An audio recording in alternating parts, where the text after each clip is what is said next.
Now Provost sir is there. Honorable Provost sir is online. So now we can start. Okay, sir. Excellence in any work can be achieved with utmost dedication, hard work, and perseverance. We at Parul University have always ensured the excellence in every single activity and event in the campus. The university offers more than 160 different undergraduate, postgraduate, and doctoral degree programs through 34 institutions.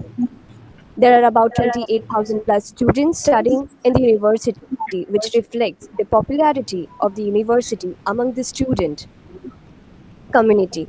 It is a constant endeavor of the university to achieve excellence in delivering different programs, special units of the university, such as the Entrepreneurship Development Cell, Training and Placement Cell, Career Development Cell, ensure the overall personality development of the students.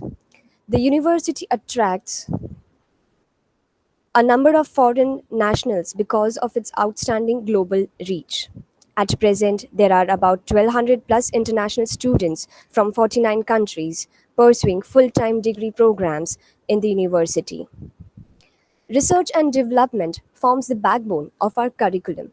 The staff and students are involved in various innovative research activities. Such is the vision of conducting online international conference. Good morning to one and all present here. On behalf of Parul University, Ms. Aishwarya Nair and I, Ankita Purohit, warmly welcome you to Online International Conference on Innovative Trends in Language, Literature, Culture, and Online Education. To our eminent speakers and delegates who have come from all over the world, we are indeed honored to have you here with us. We feel immense pleasure to inform you that we have more than 250 participants from various states of India and abroad. Zora Neale Hudson says, I quote,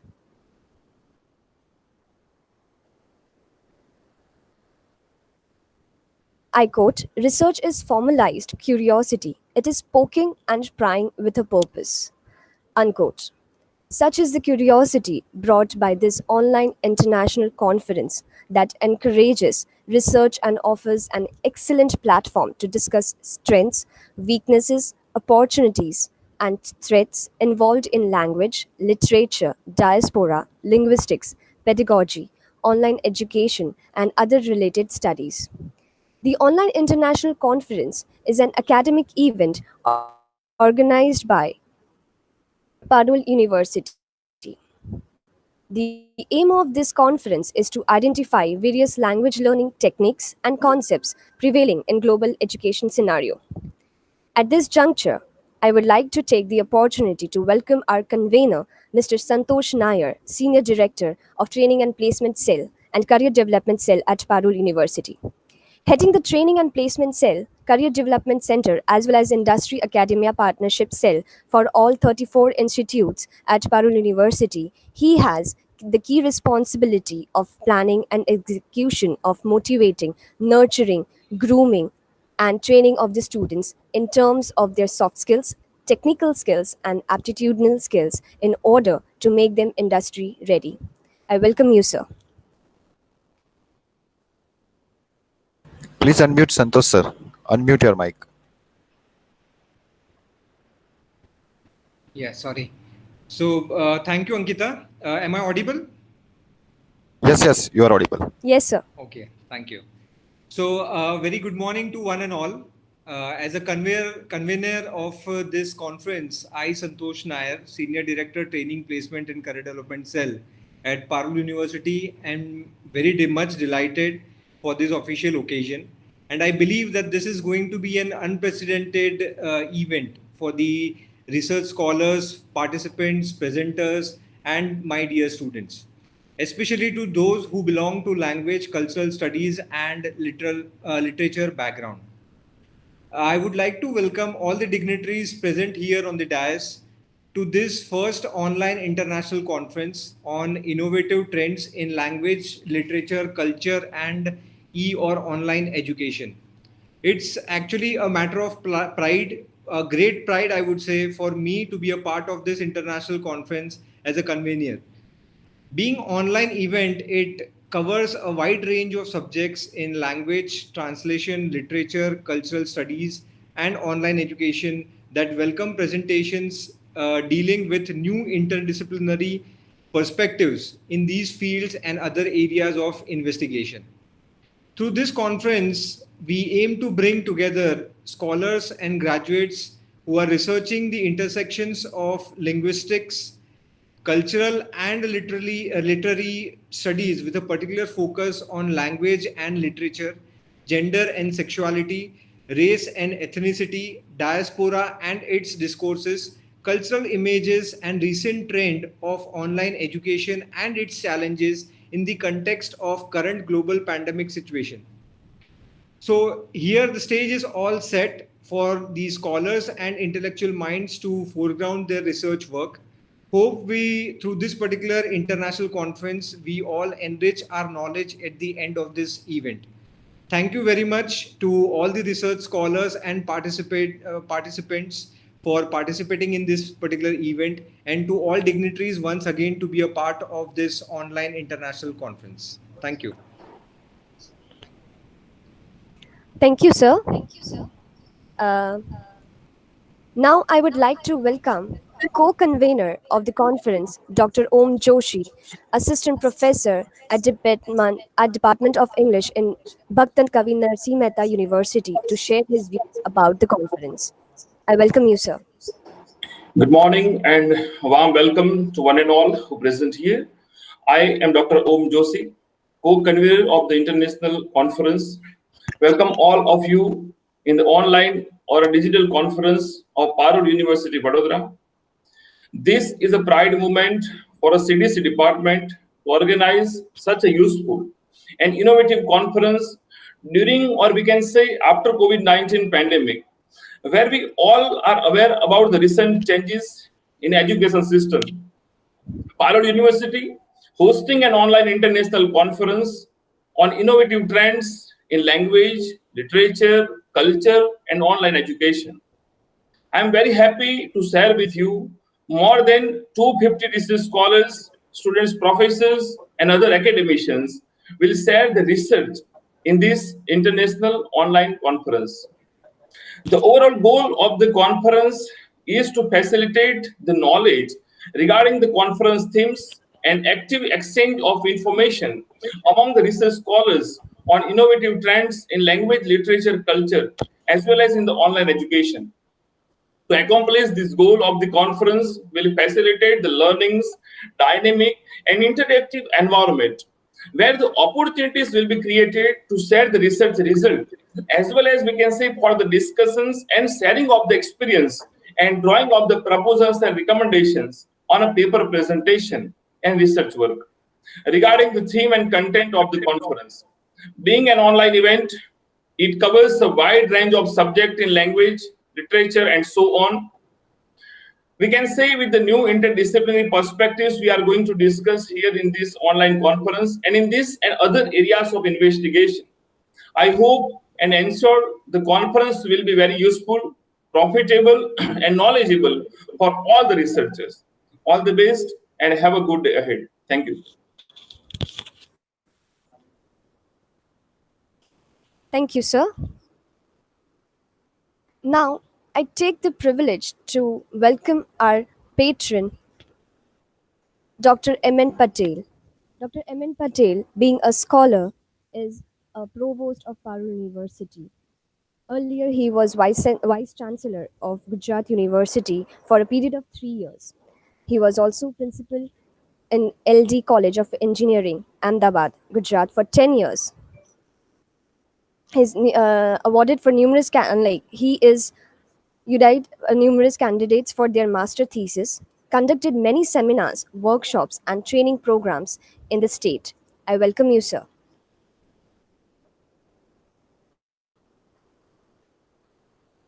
Good morning to one and all. I, Dr. M.N.Patel, presently the Provost of Parul University. As a patron, I welcome all the participants, guest speaker, And so those who are interested hearing or participating in this 2 days national international conference.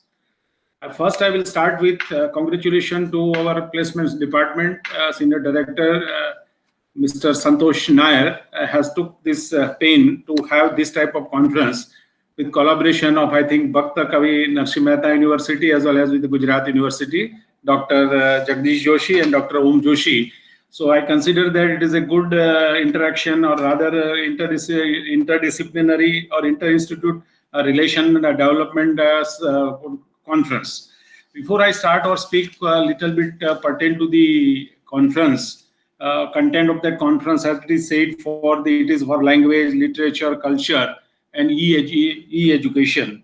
So little bit I will talk about the e-educations. So this is one compulsion for us, as we know that the COVID-19 coronavirus global pandemic is creating a global learning crisis in addition to a global health crisis. Researchers suggest that 80% of the world learners are no longer in traditional schooling or colleges. Due to the present scenario, all learning teaching process are going on the e-form. And as a part of that, we are now going, instead of seminar, to a webinar, and hundreds of seminar at Parul University we have conducted in similar that all our officers and all our directors are having this type of conference, seminar, workshop, and so on. So due to this reason, online learning plays a major role in education sector for helping the student to study remotely and helps for solving the present crisis due to Corona-19. We have been talking about the virtual classroom, and virtual online tools today allow us to make the engagement between the teachers and students as close to the real in classroom type experience as possible. Going to forward, these tools can also make the teachers, parents meeting as well as the staff management meeting more time and cost saving while providing the necessary interconnectivity. What I am saying that what are the benefit or the good part of this e-learning? In our Parul University, we have taken initiative of a various digital technology such as a Google Classroom, which is used to streamline the process of sharing the file among the teachers and students. Students can be invited to join a class through the private code or can be invited through Gmail domain to join into Google Classroom, and along with that, it aims to create an assignment by the teachers and for grading of assignments in the paperless way. Moreover, for the students, teacher can easily create a test quiz and also it can be assessed. Google Hangout Meet is also used for delivering the lectures among the students, where maximum size around 75 students can be participated at once. Moreover, it is one of the secure platform for communication where there is no barrier of communication and internet bandwidth usage is very less. Another major feature is teacher can share their PPT among the students and can record the class gathering in Google Hangout meeting, can be scheduled using the Google Calendar before time. Zoom platform is also the platform which widely used in the world. It is used for communication between teachers and students individually and also in groups. Using the Zoom platform nowadays, teachers are conducting Viva and also solving the doubts among the students. Moreover, it is user-friendly, which can be used in any mobile or using any laptop. SurveyMonkey is a tool that allows us to launch any kind of online survey project, be it for the purpose of market research, a quick poll, competitive analysis, and customer on the employee feedback. The easy way to use the platform allow us to take this survey according to our defined target audience, which is free of cost. Moreover, in our university, teachers and students are taking online MOOC courses for ePathshala, NPTEL, Coursera, Swayam online courses for learning a new technology which helps the career growth. All these steps will be strengthened in country's digital learning infrastructure in long run. COVID-19 has not only accelerated the adoption of technology to deliver the educations. So this is one part that why this e-learning became, that is no doubt be compulsion, but we have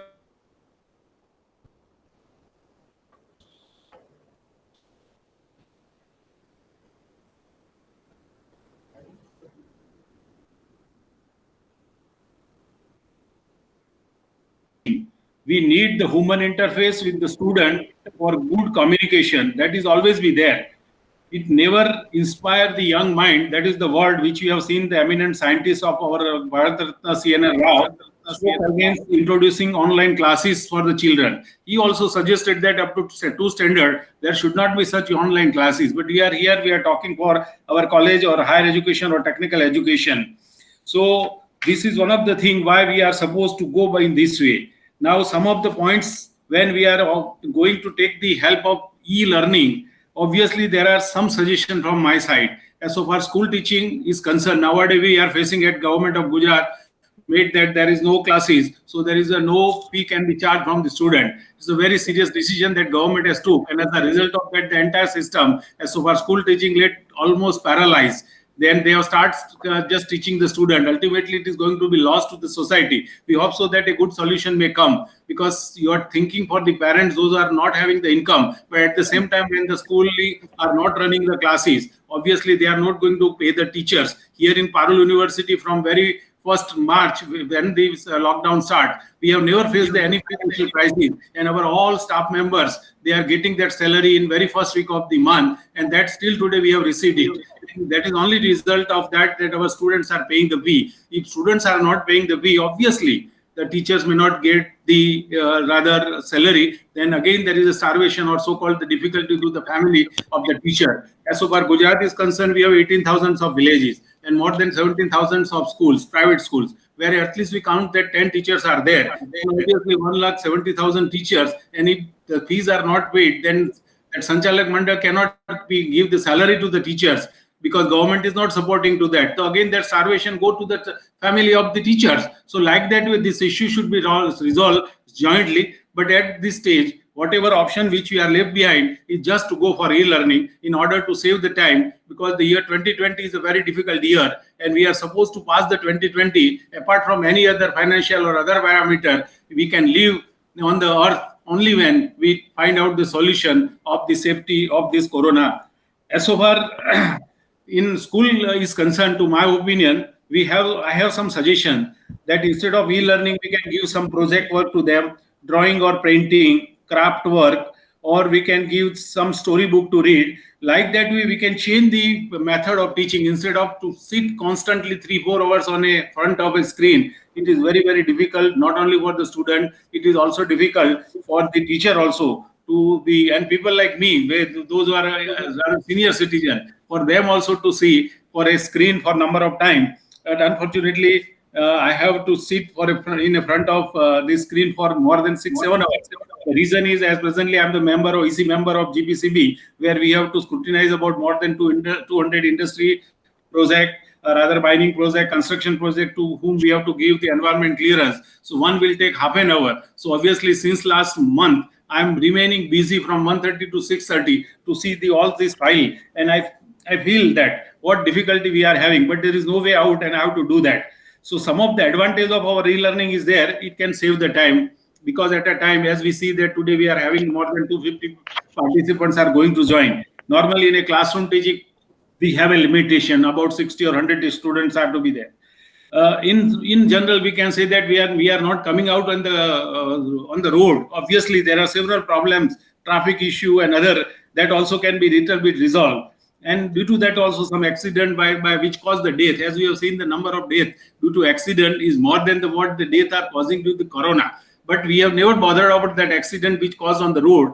But this is one of the advantages in this locking period. We are not coming out on the road, and obviously the part of that, the traffic and rather the issues are less, accidents are less.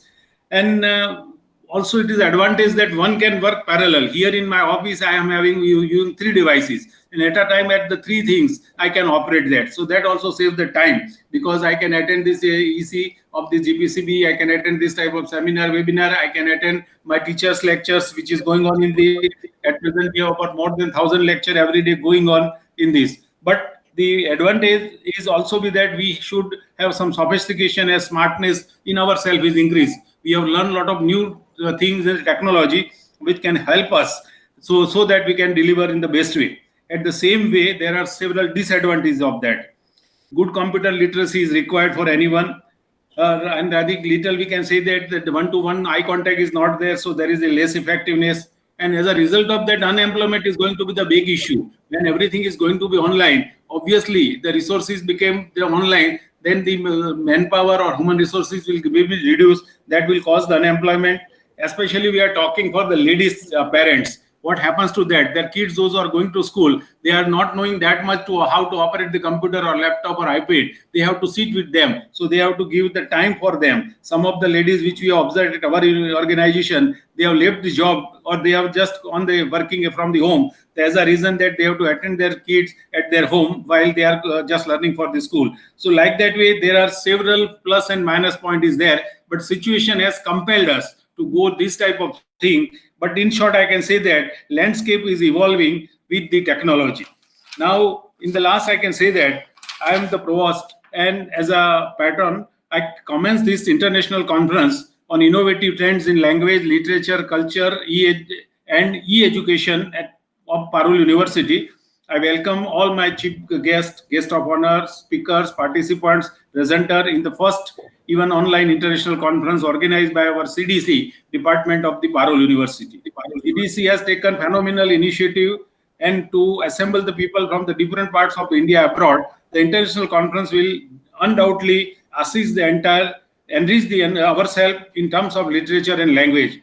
As so far languages are concerned, so many languages are there, so many bolis are there, but how to convert it into a e-learning, that one of the lesson we can learn through this type of thing, because various presentation will come which also give some of the good things, and we can go for some e-learning, pedagogy, higher education related aspect. Herewith we will ensure and provide you the platform where we can fulfill the goal which we expected in terms of research. So there I would welcome to presenter and their unique research papers on this international conference. Again, my best wishes to entire team, CDC team, so rather chief guest and other resource person to this will definitely lead to some concrete solution, which will definitely strengthen and increase the motivation of all those who are attending. Thank you very much, and again, best wishes to all of you. Thank you, sir, for your awe-inspiring and motivational speech. Now, once again, I take the privilege to welcome our patron, Dr. Devanshu Patel, a dynamic, visionary, and proactive leader and president of Parul University, who has been lauded for his efforts and support in encouraging researchers from the university to take up, publish, and promote their research work through starting Research and Development Cell at Parul University. Ankita, actually, unfortunately, President Sir has gotten some urgent engagement, which was at a very short notice. So, unfortunately, he will not be able to join. So, we can continue with other dignitaries. All right, sir. Now, I warmly welcome the guest of honor, Mrs. Paresh Joshi. She is a multi-international award winner, an international motivator speaker, and an eloquent author, and president of Shantidut Parivar UK Women's Wing. I'm sure she would have inspired a lot of mind in her professional and her personal career. I welcome you, ma'am.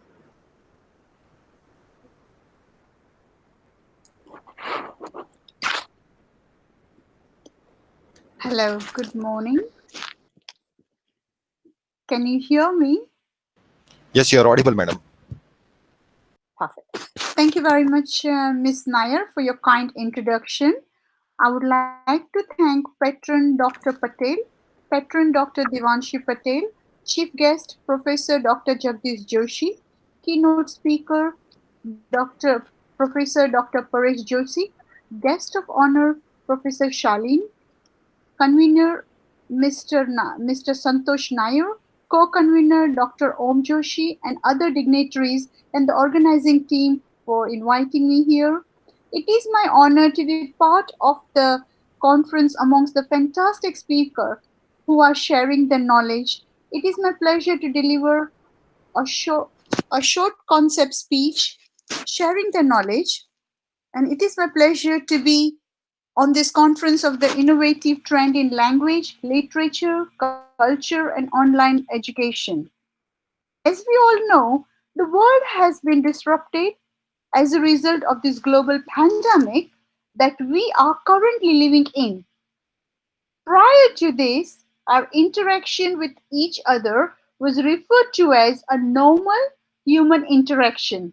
But the notion of the word normal in society today has no definition and is constantly been altered.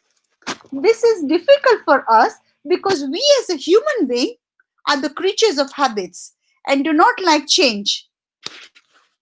Our mode of language communication has been altered.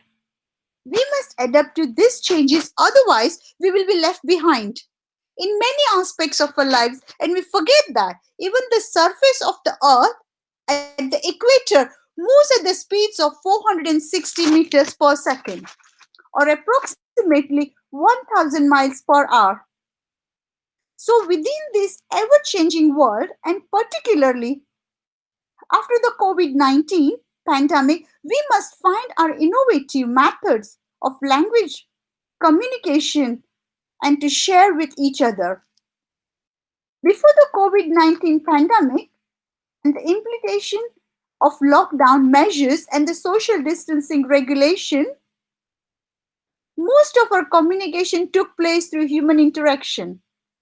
Living in a technological era, we made use of technology usually as a supplement to assist our communication. But it was only our primary method of communicating. During the pandemic, there has been a rapid transformation, and we all have seen that. We had to use the innovative methods to collaborate more than ever before. We are using video conferencing software, digital applications, and devices to connect people all over the world. It has been proved and it's been provided opportunity to create a unique platform for participation in the international conference, just like this, where we all are from the different countries sitting at one place and having a conference together. When we talk about languages itself, there are many languages. It is multi-dimensional aspect. Yes, there are approximately 7,111 international major languages spoken around the world, which constantly fluctuate. As more being discovered about languages every day, in India, there are around 22 major languages with more than 19,500 languages or dialects has been spoken around the world. And 19,500 languages or dialects that are spoken in India as a mother tongue, that is only through verbal communication. Non-verbal communication is also an important part of human development. Both were used together prior to this pandemic. Languages have a very important social purpose as it is used mainly for linguistic communication. This language communication can now occur through technology, educating people all around the world. This includes those individuals residing in rural areas who would not have access to technology advancement prior to this pandemic. Through this, students across the different cultures, background, locations can engage in education to develop and share the knowledge with the society. Yes, this pandemic has brought many challenges. The world is upside down, but you know how to turn it back. You are the future, the masters of your own destiny. When people around you are unwell, hungry, power, and money you make alone is immaterial. We want to be important. We want to be part of the wider solution, not the problem. For how? I have three tips. I have three important tips to share with you. Number one, Believe in yourself.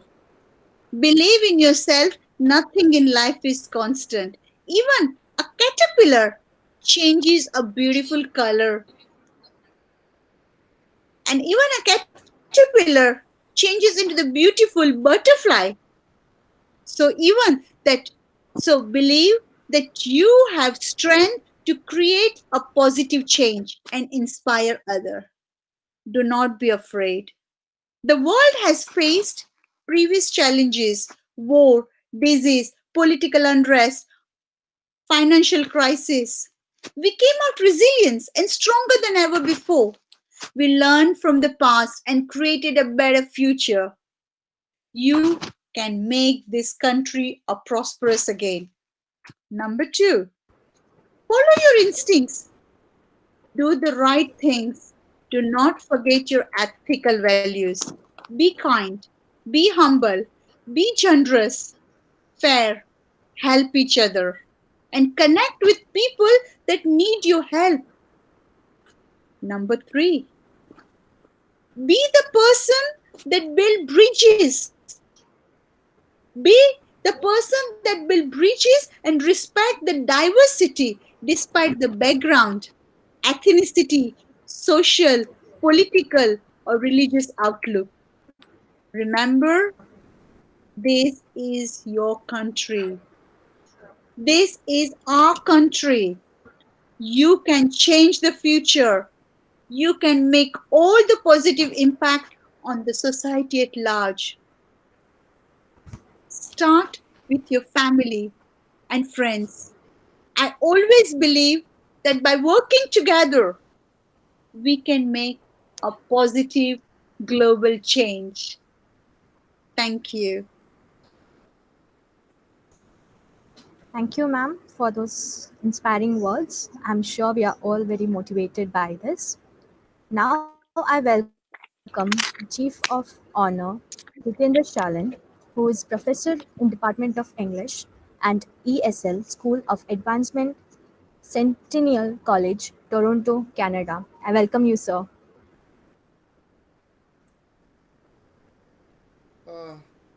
Thanks, Aishwarya. Can everybody hear me? Yes, sir, you're audible. Okay, thank you so very much. Dear dignitaries, according to my watch, it is 1:13 a.m. So if I seem to be exhausted, kind of tired, or sleepy, please pardon me, because it is 1:16 a.m.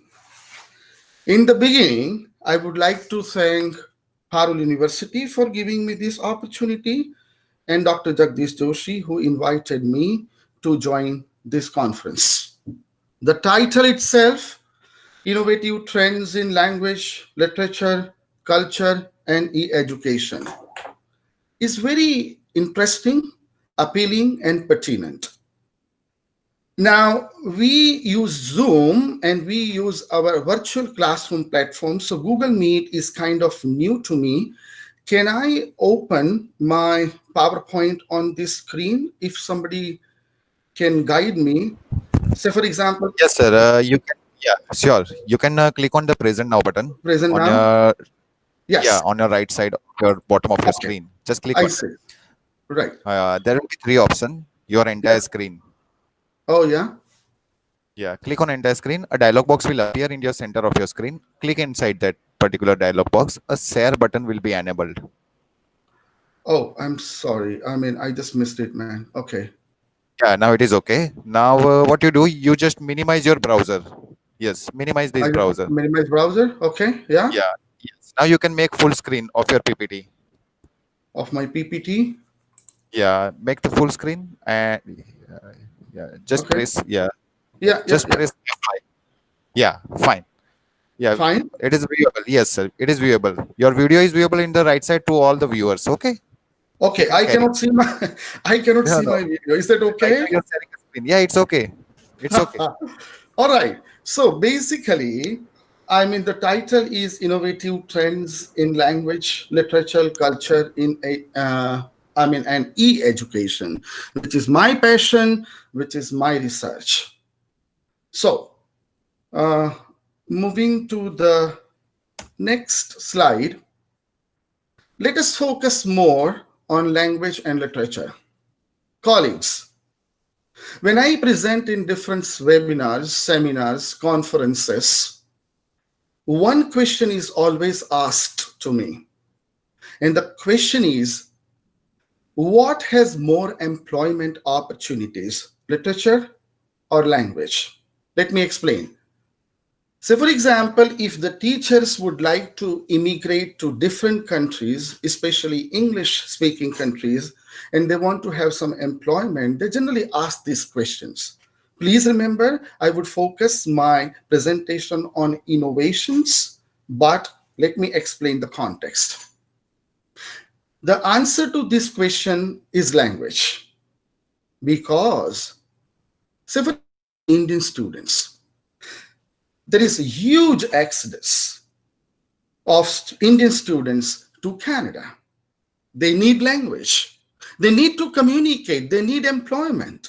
And that is why language has more opportunities. Now, it doesn't mean we can ignore literature. I love literature. My passion is literature. However, whether language or literature, we have to teach both with multitude of innovations. And how we can introduce innovations? ICT, information and communication tools.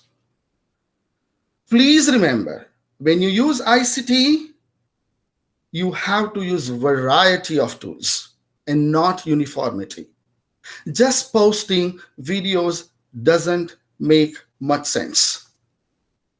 Your ICT tools must match with lesson outcomes, with that particular course outcomes, and above all, course outcomes and program outcomes. Colleagues, let us involve as much as instructional activities as possible to introduce innovations in our teaching. Interaction, collaboration, and student-centered approach is highly essential, whether it is online learning, whether it is blended learning, or whether it is face-to-face learning. Whatever innovations we are talking of, we have to have this in our mind. Students, if gone are the days, and I hope even in India also nowadays it might not work or might not have been working. Here, student-centered approach is more important. Whatever innovations you would like to introduce, please remember we should encourage collaborations. That is group work, pair work, projects, practices, activities, etc. Please remember, hands-on experience is very much needed, even if you are teaching language or literature. Let me give you one authentic example. I'm teaching English 219 course. Colleagues, this course is a capstone course. And this course, I have to teach at the highest level when my students graduate from Centennial College and York University. I was teaching this course, and this course is meant for automotive students. Now, automotive students are mechanics. They would not like to sit in the class and listen to my long lecture.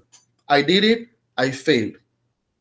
In the very next semester, I have to introduce some innovations, and I changed my approach. I took my whole class into language lab. And then, so for example, I have to teach them how to write a report. So I give them, first I teach for some time how to write a report. Then I give them different scenarios. They choose their own scenario. They write the report, and then their peers give the feedback. They modify the report, and then as a teacher, I give my feedback, and they modify their report again. This is the way, depending on the context, depending on the class, depending on the audience, we have to introduce our innovations with the help of hands-on experiences, even in literature and language. The next very important concept here is culture. Post COVID-19 pandemic situation. We have talked, we have heard, and we will hear a lot about it. Students, please listen. Colleagues, I'm sorry if I use my word students, please pardon me. So, this is the era of e-education. We cannot deny it. My reverend colleagues, veterans, they were against online education because they like F2F education, and I understand, because F2F education has a different is a different phenomenon altogether, different from online education. But now everybody of us has to teach online. So international boundaries are being blurred. Remember, in fall 2019, colleagues, I would be teaching my students online, and many of my students might not have been even in Canada, because Canadian High Commission has made a provision that the students have to study 50% online in their home countries before entering in Canada when the situation becomes normal. Colleagues, a language teacher, a literature teacher can teach in other countries, from another continent altogether. And my students would be from almost all the nationalities of the world. Here comes the culture. And that is why I always insist in my presentation that a kind of cultural course, a cultural primer course is required, is needed, because cultural differences are huge. When my students, that is my Indian students, being in India, studying online, they have to realize this, that their colleagues, their classmates are not only from Canada, not only from India, but from all over the world. Different cultures, different perspectives, different perceptions, attitudes, aptitudes. We have to keep them all in mind as teachers and as students as well. Faculty expectations are different. So whatever innovations the faculties are making, the students must be ready to accept those innovations. They have to accept self-responsibility for learning. And I'm very sorry to say, but our Indian students are lacking in this self-responsibility concept. They have to take responsibility for their own learning. Remember, simple communication pattern and expectation. Many of my students, when they immigrate from India to Canada or from other countries, especially India, they when they write the email, they say, "Respected Prof. Dagmar Vabrusa." Here in North America, it is very alien. If you write something, the teacher will be feeling kind of suffocated. So here they write, "Dear David, Dear Dagmar, Dear Jeet," etc. When I share this with my students coming from India, they say that the teacher is respected. She's very old. How can I use the first name? At the very same time, when they write "Respected Prof. So-and-so," North American professors are not comfortable with that kind of address. What my point here is cultural expectations. And that is why we need more innovations. Third slide, e-education. I told you before also, post-COVID-19 pandemic situation, online learning and teaching has become a new reality now. Please remember, we have been told very clearly by the ministry, by the government, by colleges and by universities that complete F2F education might be a misnomer now. We don't know when we would be having those days when we would be in the class F2F, face-to-face. So we have to be prepared for online education, blended education, or in the coming future face-to-face if possible with innovations. And when we talk of innovation, according to my experience, based on my 25 years of experience, blended learning is the best option because it combines the best of both the worlds, that is face-to-face education and online education. I like blended learning because it does not replace a teacher absolutely and completely. We all academicians, we have to be careful about it because some people think that online education replaces the teacher, which is not possible in blended education because 50 to 70% components would be online and the other 50 to 30%, 50 to 30% components would be taught by the teacher. So expert, experienced, skillful, and knowledgeable professors are always needed for blended education. Please remember, we are talking of innovations. I repeat, just uploading the content such as scripts and videos will not make much sense, colleagues. We have to be very innovative. And what is innovative? Innovativeness includes variation, novelty, creativity, interactive content, and collaborative exercises. Remember, feedback is also very important when we talk of innovations. Automated feedback on MCQs. Please remember, when we talk of innovations, we should not use the haphazard platforms. We have to use, this is the time, even in India also, to use proper learning management system if we are going for innovation in our education. And when we use LMS, that is learning management system, whether it is Blackboard, whether it is D2L, whether it is Moodle, please try to understand that we have to make a good provision for feedback as well. Automatic feedback on MCQs, and we have to be giving, we have to give constructive, timely, and motivating feedback on descriptive assignments. And the last slide, when we talk of e-education innovations, both assessments are inevitable, formative assessment and summative assessment. We cannot have only summative assessment. We cannot have only one final exam at the end of the semester or year. Please remember, whatever assignments we introduce as innovations, they must be assets for the students for the whole life and not the garbage approach. And what is garbage approach? Many a time students write assignments, submit them and forget. They don't have any practicality. They do not apply those assignments anywhere, anytime in their professional career. So we have to have those assignments, such as projects, such as portfolios, such as presentations.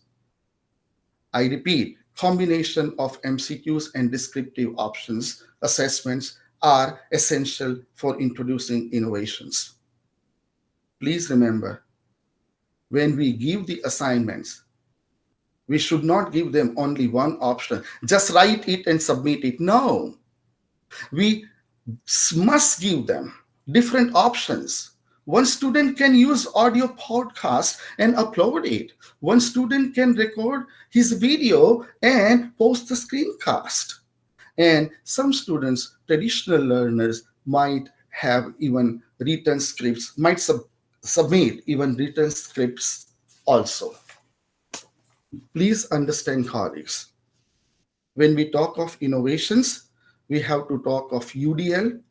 And I know when in India I talk of UDL and accessibility, some people do not take them seriously, but this is the time because it is the era of online and blended education.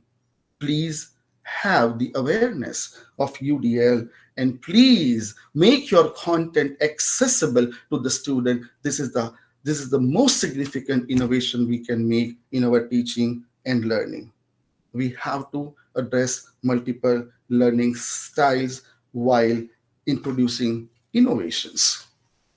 My last 2 points, and very important points, critical thinking and research analysis. Colleagues, I request you, when I was teaching in India, I was not much, and I should be very honest with you, I was not much thinking about critical thinking and research analysis. I hope in concurrent Indian academic fraternity, people are thinking of these two very important components. Please remember, introduce some assignments in which students have to use authentic, reliable, peer-reviewed, scholarly, current research. They have to write something on research-based. Last, academic integrity. I regret to inform you, my colleagues, when the students come to Canada or any North American country or even European country like UK, they don't know. They don't know the expectations. They copy paste the things and they think that they are doing research. They are getting zeros and sometimes they are thrown out of the courses and the programs. We have to teach them while introducing innovations. We have to tell them that remember, whatever information you are taking, we have to paraphrase it and give the credits. I'm really sorry, but students do not know this. So please, when the students are in front of you, it is your duty to teach. It is my duty to teach them references, citations, and different citation styles. I know it's very difficult to cover everything within 5 minutes, but I tried my level best. If I have taken some more time, I'm sorry, my apologies. Thanks again for inviting me, and I wish you all the best for the whole conference. Thank you. Thank you, sir. It was very informative, and I'm sure that we'll try to bring in more innovations in our language classes. Thank you, sir. Now I welcome our chief guest, Professor Jagdish Joshi, Professor and Director at UGC Human Resource Development Center, Gujarat University, Ahmedabad. I welcome you, sir. Thank you.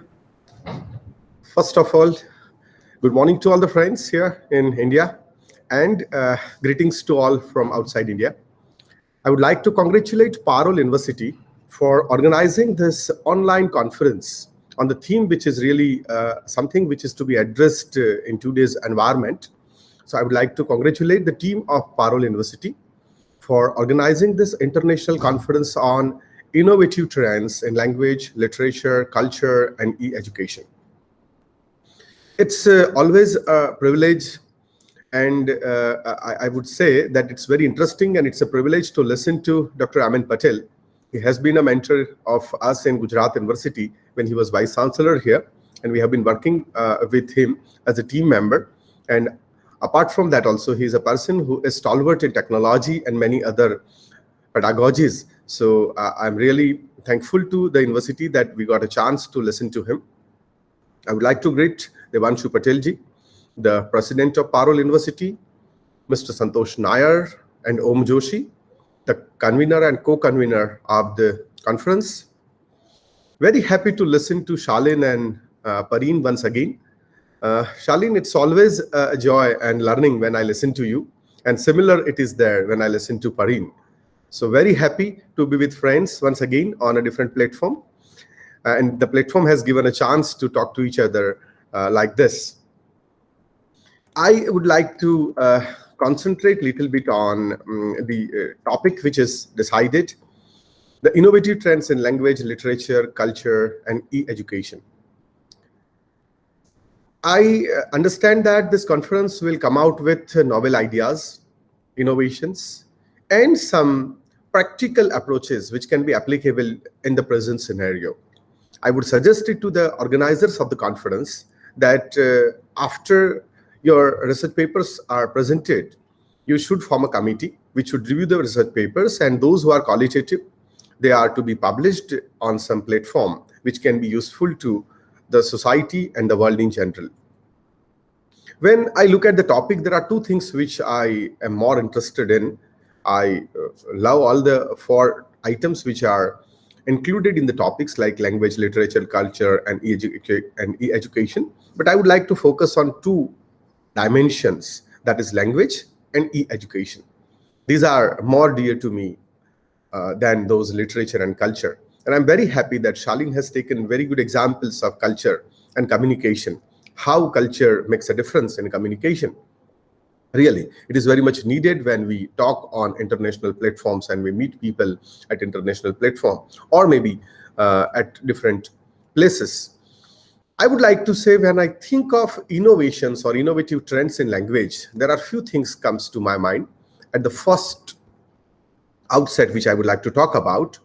And the first thing which I would like to start with is, again, I would like to quote Shalin here. His personal opinion, I respect it. And the opinion is, he said that personally he believes that blended learning is something which he suggests. I would like to start that with blended learning only. I would like to say that it is one of the innovative trend, blended learning. It has to be thought of, and it is to be discussed during the conference, the pros and cons, and how it can be implemented in an effective way. Apart from blended learning, I would like to say that the tool which we carry in our hands, the mobile phone. See, earlier it was a time when mobiles were just used for picking up calls and just dialing call to somebody. But now the mobile has changed our world. It has become almost a part of our life. I know that many people, when they wake up in the morning, from that time to when they sleep in the night, what they see is the mobile screen. So the first thing many people see in the morning is mobile screen, and the last thing they see is the mobile screen. So we must try to look at, and people are using it in optimum way, and we can try to use it in an innovative way. So mobile is something which can be used really in a very effective way, because there are many mobile friendly versions of different kind of applications which can really be used very effectively in the class or outside the class. It has built-in spaces and whatnot. We can go on for a whole conference on mobile learning, how it can happen. But that is something which I consider as one of the innovative trend as far as language teaching and learning is concerned. Gamification is something which is the latest trend. See, it was a time when at the preschooling level, or maybe at primary level, teacher used to use a lot of games to teach their student. Why can't that be practiced again with the tools which we have? These tools of TOL, that is technology-aided language learning, has given us a lot of opportunities to play with such things. And games at any level, I tell you friends, it depends. We should choose the games which suits to our audience and the culture and the customs. And we can certainly think of gamification of language learning. That is an interesting aspect which we really should look at it. If I quote some of people, I tell you that there are countries in which whole country has a gaming fever. Like when cricket is played, like Cricket World Cup is there, India is under the influence of cricket. I've seen in North America when basketball teams are there and they are playing basketball, they are under the fever of basketball and whole cheering, and you won't believe me that on the screens everywhere, even in the public transports and everywhere you find the big hoardings and special tunes of that. And even the football teams, that happens for the football teams also. So this, I want to say that okay, we can get those trends into education, but yes, game is something very near and dear to human beings. So we can certainly make optimum use of games or gamification, and we may go for certain researches based on that, and that is also something very important as a trend. We can look at it as one of the very recent trends. Embodied learning. So like courses such as Doodle Town, which Macmillan English comes out with, uses visuals, audios, hands-on activities to stimulate and inspire learning, petting young learners to draw, create, and be inquisitive. So like there are other developers like Orbit is there, and they also develop young learners for socio-emotional and cognitive skills through a language course. So see, language course can really develop so many skills of a student, and we can look at embodied learning, and that can also be helpful to our learners and for us also as a research, because it involves using the mind and body both. Collaborating, discussion, exploring. Learner needs to emotionally, intellectually, physically, and socially engaged. That is what happens in embodied learning. So that is also something which is very important for us, and that can help us in different ways. I would like to say that inquiry-based learning. So learning in a complex world, that is also something which is a seen in 21st century. The scenarios that teachers has come across in some course material and in some, I would like to say, some course materials of the universities which are in QS ranking at very high level, what they do is they simplify, and they seem simplified and develop something which sometimes seem unrealistic, but it leads to a wonder sometimes, and that really creates some time of factor like wow factor in the students. And they get more interested in learning those things. Like if I would like to quote, I can say that courses like Fast Track, like it is of EF Education First Limited, and courses like Wider World of Pearson and BBC. So they are the courses which can be thought of like this. Even Pavilion Publisher has come out with some new approach of teaching grammar using this, and they talk about teaching grammar from rules and to reasons. So they talk about rules to reasons. So these are kind of inquiry-based learning. So they inspire, and they inspire inquiry spirit, and then they make us learn things in a different way. See, we all know that English is known as a lingua franca. So that is also something which is very important, and related trends. We know that people call it a lingua franca when the connect of English as a lingua franca was first discussed by teachers. There were academicians, writers, trainers, they discussed it a lot. But it was controversial at some time, but nowadays it is accepted that, okay, we can use it like this, and that can be a common medium through which we can learn and we can share a lot of things.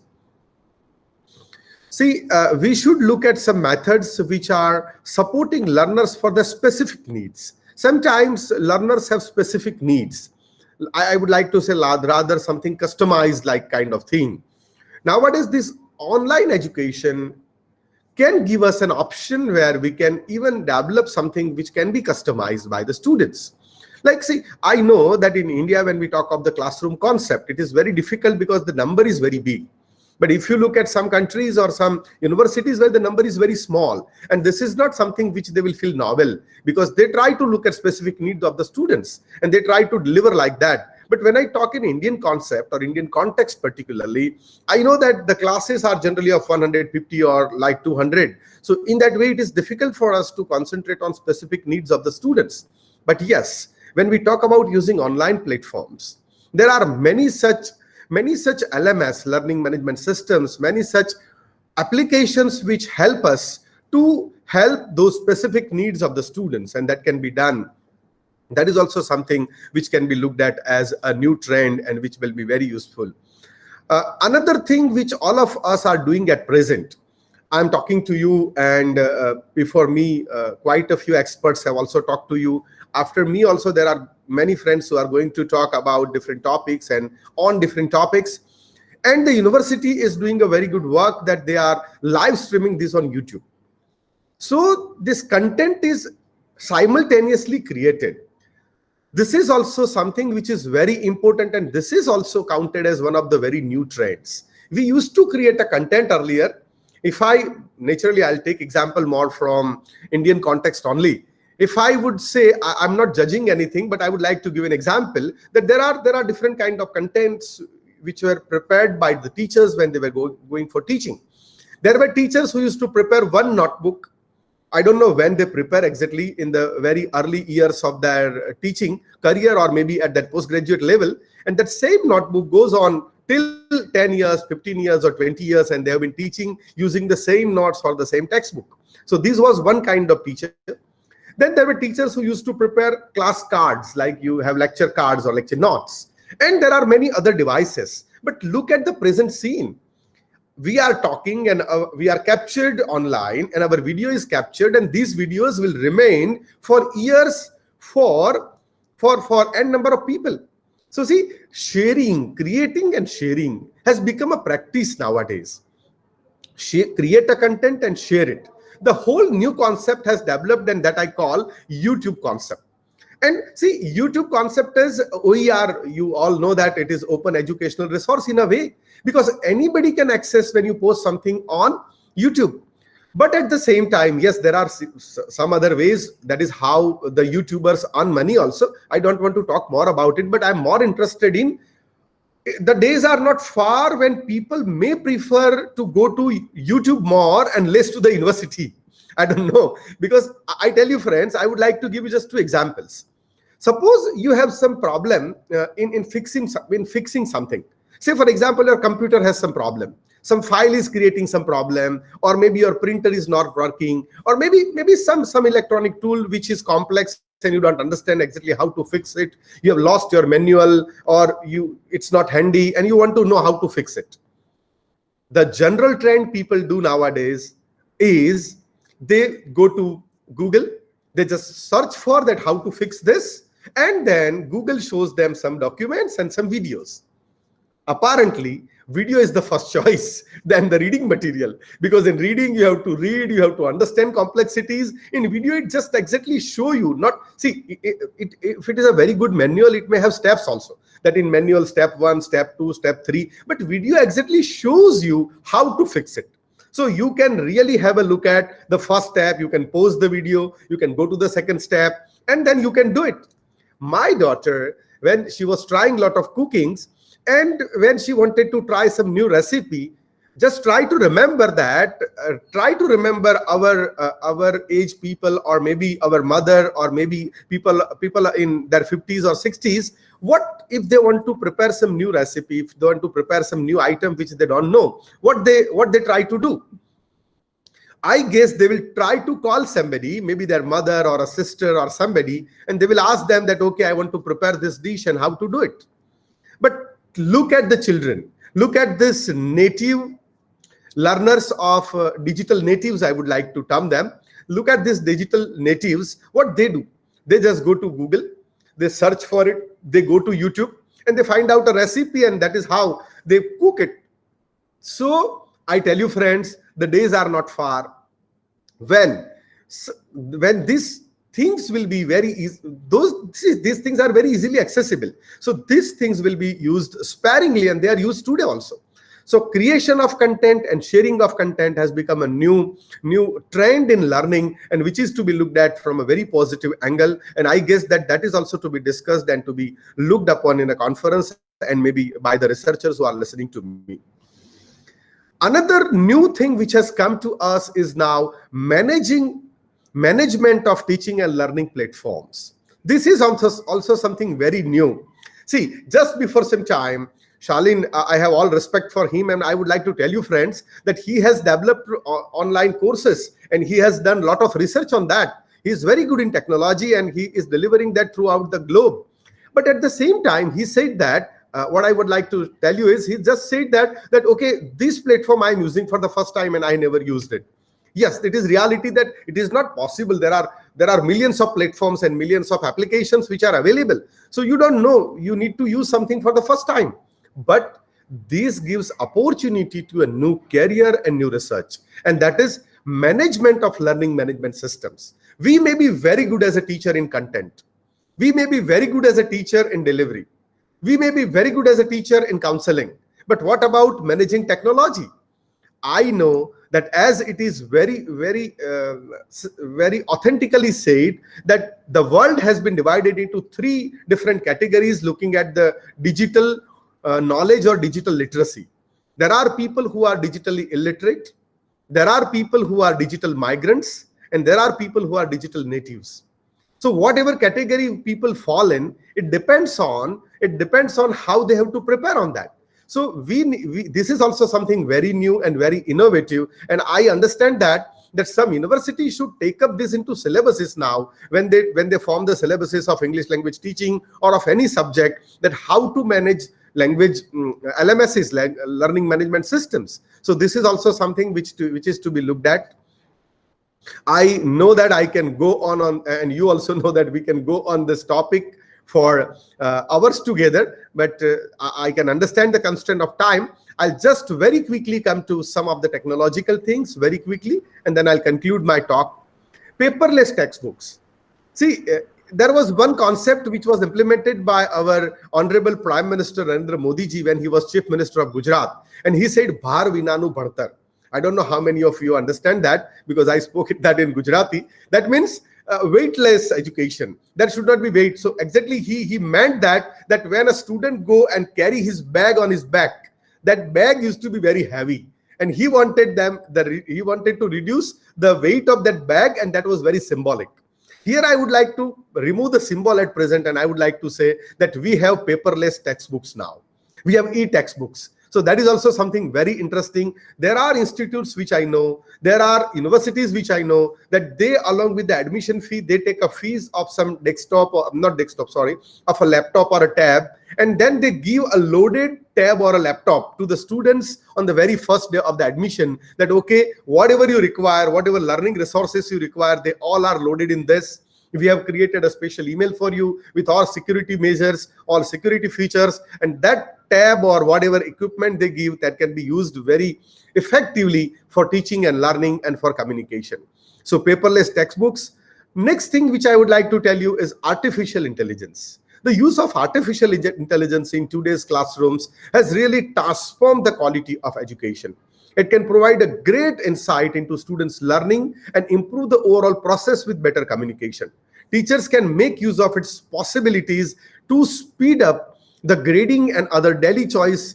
Just try to remember, I guess, because I can see these two friends at present, Pareen and Shalin, so I would like to tell them, and even Aishwarya Nairji also. But to all of you, I would just like to tell you that try to remember your compulsory classes. When you go to teach them, okay, teaching is very interesting, you love it, but when it comes to testing them, what is the condition? Till even today, I tell you friends, the biggest problem for traditional universities like Gujarat University or any other university is the assessment of the examination. If I talk about, we have around 3.5 lakh students.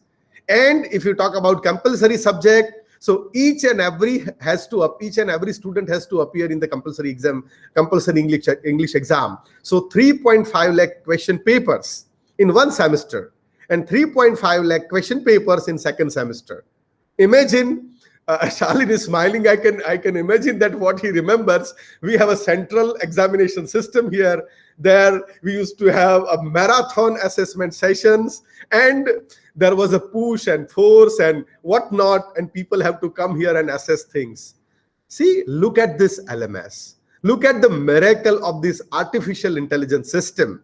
You prepare one course in Moodle, or you prepare one course in Google Classroom, you prepare one course on Microsoft Teams, or whatever software you want to use, and you have your MCQ kind of test which has ready answers, and maybe the number may be 10 or 100 or 1,000 or million, you don't care, you just give a test. And when student just takes the test, just at the last click, when he clicks that submit, he can see his grades. And you can also, and your grades are automatically used. And see, another very interesting thing of artificial intelligence is, if the teacher is smart and if they really want to use it, then I tell you friends, this LMS gives you all statistics. So say for example, I have 100 students. These students, in which scale they are poor, in which skill they are poor, in which question they are not able to perform well, in which kind of question or answers they are performing well, or there are many other things which we can look at. And when we plan the next teaching session, before that we can look at this analysis and artificial intelligence created analytical picture or a tabulation, and that can help us a lot in doing that. VR and AR in the classroom. We all know that visual learning and overcoming, see, visual learning possibilities.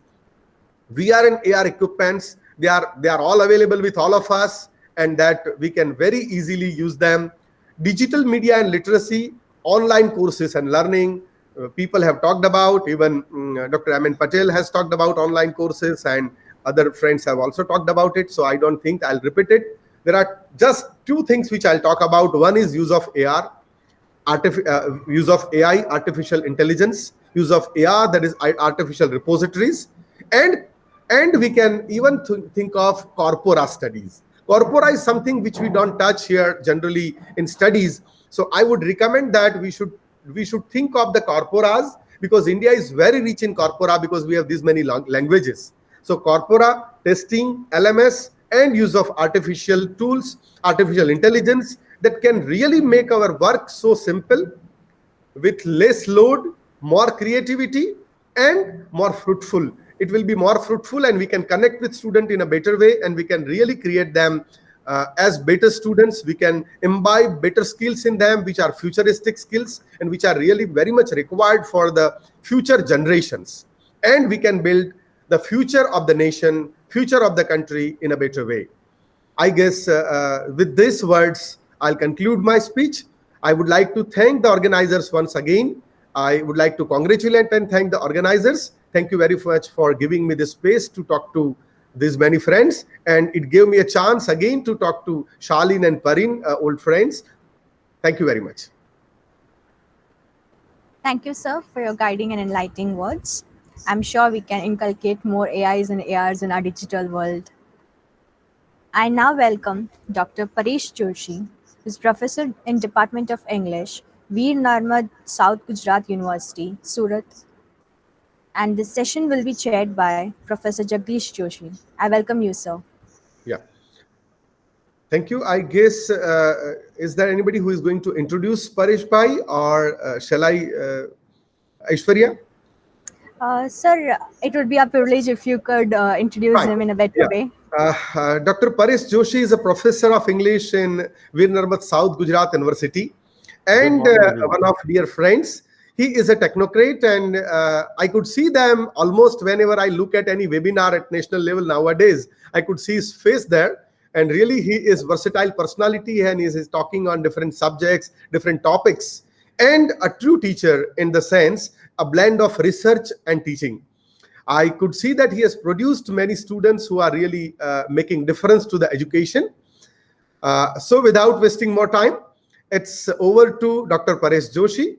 Paresh Bhai, I invite you to have your session. I deliberately use the word Paresh Bhai once again. I think Paresh would sound much better, Jagdish Bhai. Thank you very much for your kind words. I think this was a learning experience for me, listening to colleagues like Jagdish Bhai. Shalin ji is around, and I think I learned a lot as far as online teaching is concerned. I have delivered some sessions myself, but then I could actually learn quite a few things. Thank you for that opportunity to learn. Well, before I begin, I would very sincerely express my sense of gratitude to Parul University. I would congratulate Parul University at the same time for organizing an event of this magnitude. If some of you have logged in a little late, there are as many as 250 participants in an international conference from different nationalities. Dr.M.N.Patel Joshi has been interacting with me on various aspects of the conference, and therefore I have known right from the conceptualization to what we are seeing today, the actualization of the conference. So hats off, Parul University.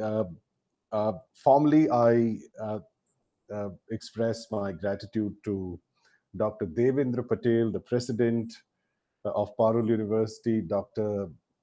N.Patel, Honorable Provost, and the patron of the conference. We have a very dear friend, Dr. Jagdish Joshi, an educationist, as the chief guest. It was really pleasure having you, and it was really pleasure listening to you. We have guests of honors, Professor Jitendra Shalin. He's a friend again. I have personally interacted with him, and it was really nice to see you here. We has Mrs. Pareen. It was again nice to listen to you. I also thank Dr. Santosh Nair ji as a convener, and thanking Om Joshi in a very special way for his continuous interaction with me on this particular conference. I know we are, this is an extended session. We had an opportunity to listen to scholars. Today, I have decided to share some of my insights in an interesting area, and that is the title of my keynote today is Lockdown Literature, an Indian Perspective. So I would share my presentation with the permission of the organizers.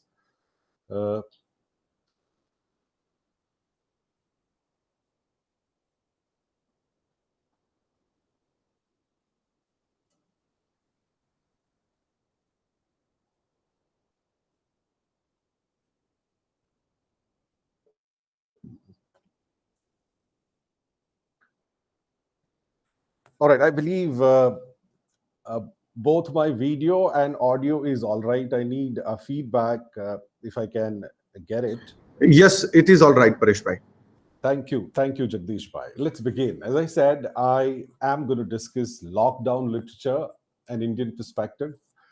Uh, the reason why I chose this area for a keynote is primarily because it is so very fresh. Some of the literature has been just published before few days, and it is so current. It is so contemporary. This is the literature which probably shares the kind of anguish and the kind of horror and uncertainty that all of us feel. And I thought it would be wonderful to talk about things that uh, are present, and I believe this would probably be the first time that we are discussing literature which is right from the frying pan. It feels hot and fresh. Uh, so let's go on to find out some of the interesting perspectives that I have, some of my humble insights that uh, I probably experienced while thinking and researching on this area. I would begin with this Mark Twain statement, a cliched statement very familiar to us when we say truth is stranger than fiction. And truth is stranger than fiction is something that has been used and overused in movies and other platforms. But when we read the entire statement carefully, but it is because fiction is obliged to stick to possibilities, truth isn't.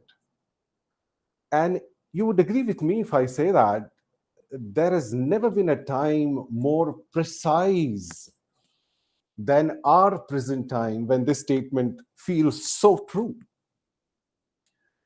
Truth to us today is really more stranger than fiction. We've never experienced what we are experiencing, even in the fiction. And precisely Mark Twain gives you the reason why. Fiction is obliged to stick to the possibilities. So the possibilities that have come about, as a reality today, the lockdown, for example, the world had never seen them. And therefore, it feels so right to say that truth is stranger than fiction. Horribly so.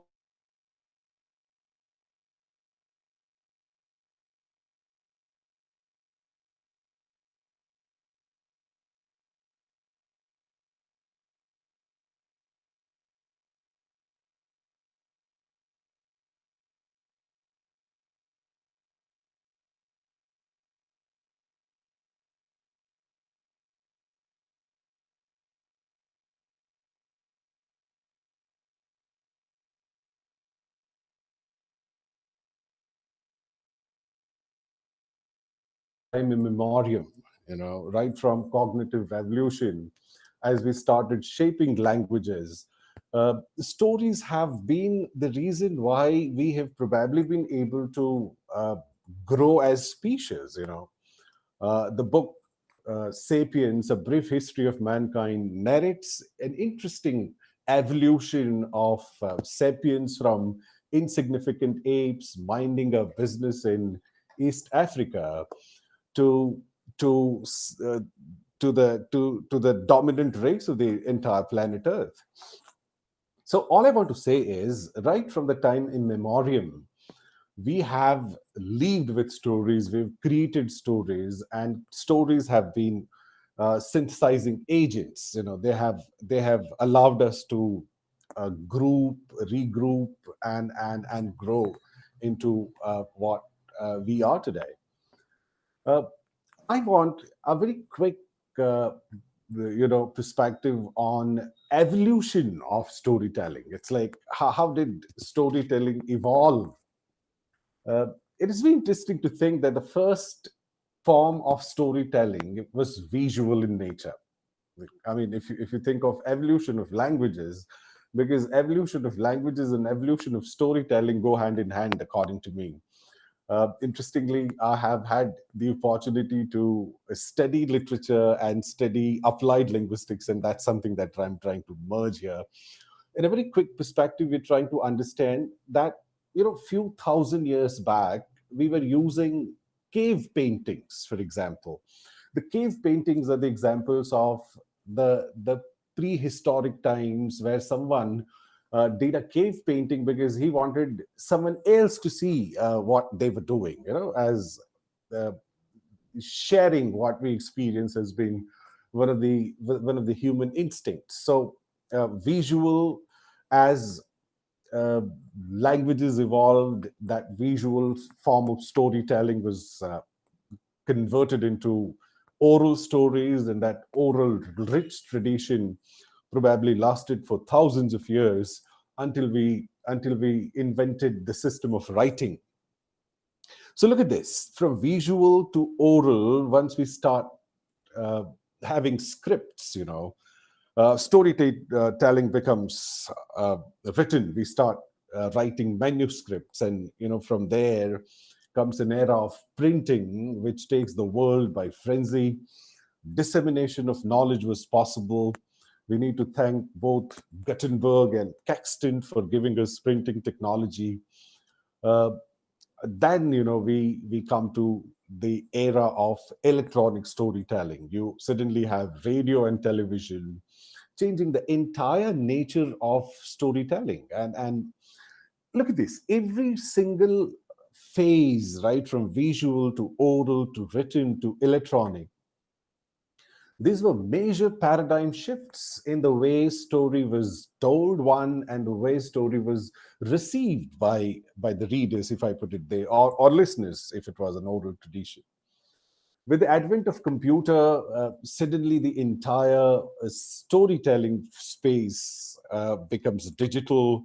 The multimedia technology adds color to it, and the nature of storytelling uh, completely changes, transforms itself to what we are today. For example, uh, we have what can be told as transmedia medium of storytelling, where probably we are using all the previous visual, oral, written, electronic, and digital. All of them come together to tell stories.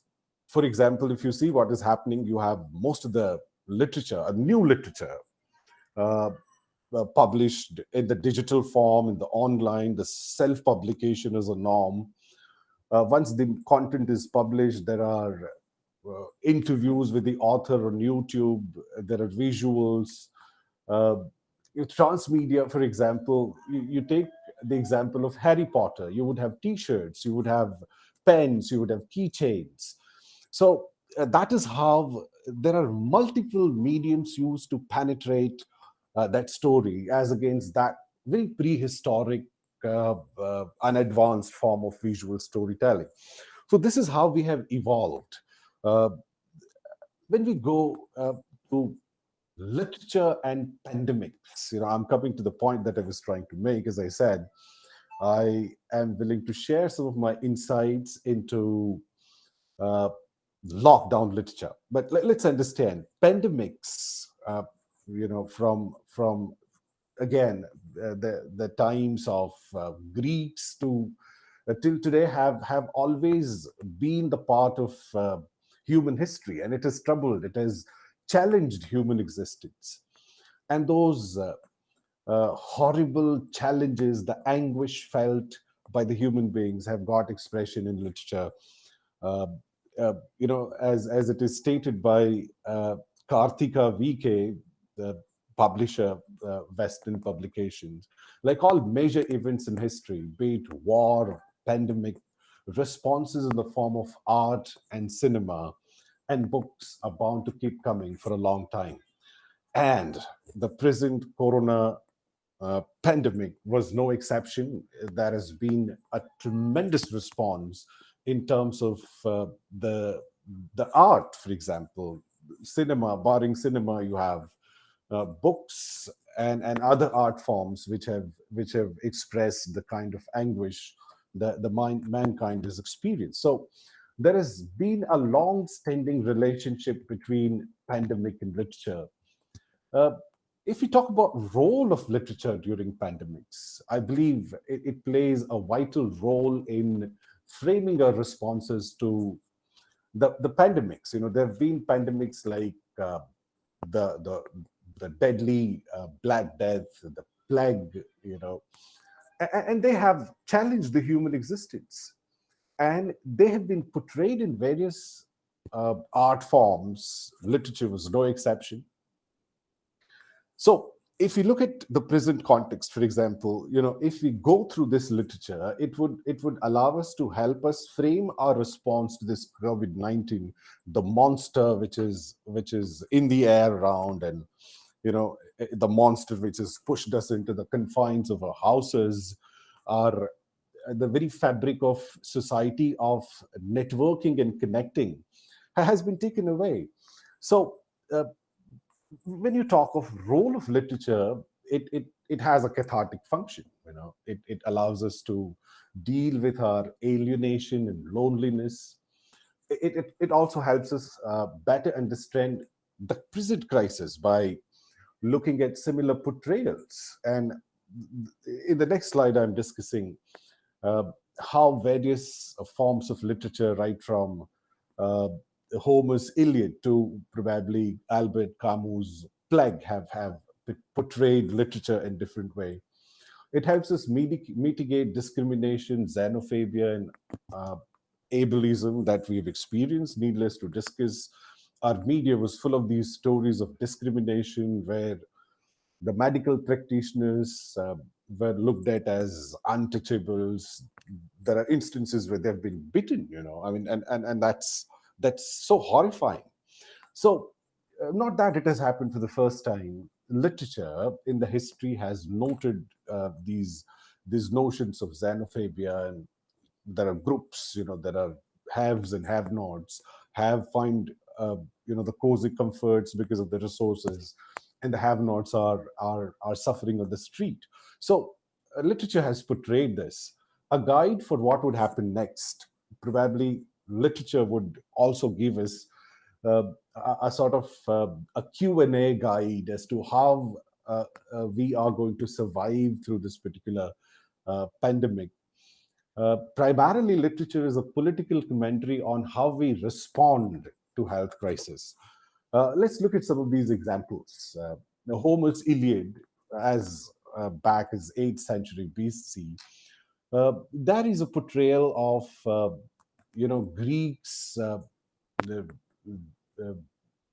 being punished. I mean, as all of us know, until recently, these diseases and epidemics and pandemics were seen as wrath of God. And on the shore of Troy, when the Greeks were attacking the Troy, plague visits Greek for enslaving Chrysis. And the portrayal of the whole thing there is this disaster, this plague hits the army because it was the result of an ill-judged behavior of enslaving. Quickly looking at some of these portrayals, as you move to 14th century, 1351, we have Boccaccio's Decameron. It portrays the Black Death and the horrendous effect of this, deadly disease, which almost challenges the existence of mankind. Very interestingly, Decameron, it becomes an example of how storytelling plays a vital role in the times of disaster. There's an interesting portrayal of 10 people in an isolated villa outside Florence. They are obviously isolated because there's this horror of Black Death all around. Now, they are going to be there for a long time. Now, how to survive? The sense of alienation that we experienced when there was this lockdown for about 60 odd days. So they devise a plan of telling a story each, and that is how they deal with the sense of uncertainty, the sense of fear, the sense of trauma. This, interestingly, is probably Canterbury Tales, featured into our room. But then this is how Boccaccio portrays the horrors of Black Death, and probably he also provides a kind of a remedy that if you are isolated like those 10 people, storytelling probably can have a very soothing impact on you. You have Mary Shelley's Last Man, 1826, an apocalypse novel. It's a portrayal of devastating effects of global plague set in a futuristic Britain, 2070, 21. It has also been adopted into a novel. I'm sorry, it has been adopted. The novel has been adopted into a film. Many of you would have seen it. And it very interestingly portrays just last men surviving, and there is this fat dog, and this also is a portrayal that in times of pandemics, the pets could give you company and allow you to deal with your loneliness. Alan Poe's The Mask of Red Death, 1842. I mean, if you can see, right from Greeks, we are now moving in. I'm just touching upon some of these portrayals to understand how literature, has been portrayed and how it really shapes our responses when we face pandemics like the present one that we're facing. Poe's Mask of the Red Death primarily portrays the failure of authority to contain the worsening situation. And then you have a very ironic portrayal of Prince Prospero, who gathers courtiers in the castle and welds the gate, isolates themselves, and there are these masked ball dances performed and all that. You have Albert Camus' Plague, 1942, as recent as about 60, 70 odd years. And then you have Stephen King's The Stand. Now, these are the works of art which portray the implication of plague-like pandemics, particularly isolation and failures of the state to either contain the disease or somehow manage the ensuing panic that puts people into uncertainty and danger. We are come to what exactly I want to say. When we say lockdown literature, we are talking about some of the literary pieces which were conceptualized and created during lockdown, and some of them are published during the lockdown. And we have Renuka Chatterjee's very interesting perspective, just like we had a flood of partition novels for decades after 1947. Virus and its after are going to be written about in fiction, non-fiction poetry for a long time.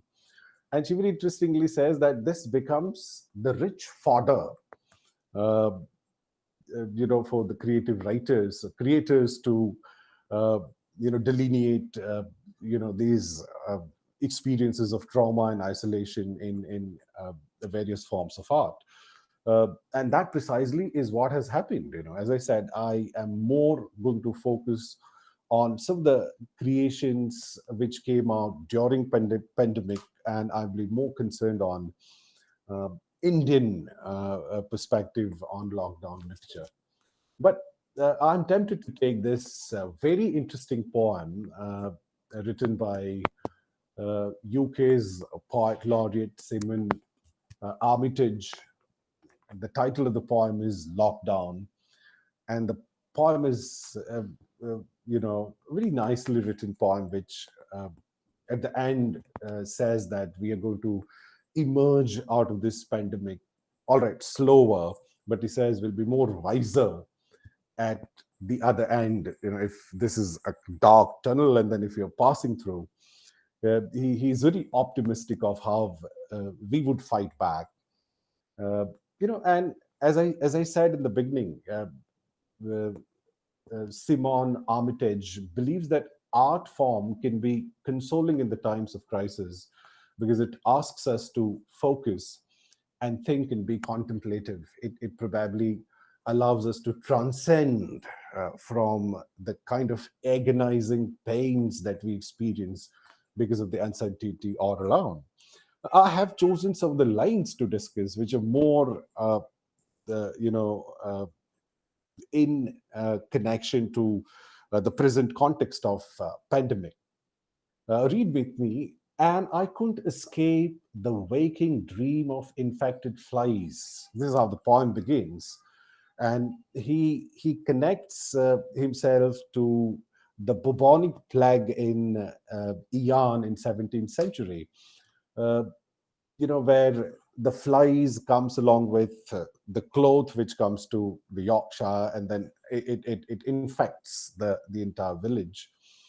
And as there are some, this is not exactly, I have chosen few lines. The other few lines that I would discuss: the boundary stone that clock eye dice with its 6 dark holes, thimbles brimming with vinegar wine, purging the plagued coins. Now, this is probably the connection that he draws looking at what is happening presently, where there were the boundary stones, as the villages were not allowed to move out. And these villages would put these coins into the holes which are put in the stone, and then they would pour vinegar into it to see that these coins are purged of these infected germs, if there are some. There is a portrayal of an interesting love story within the poem, which again is set into that bubonic plague of 17th century. Look at these lines: star-crossed lovers on either side of the quarantine line. And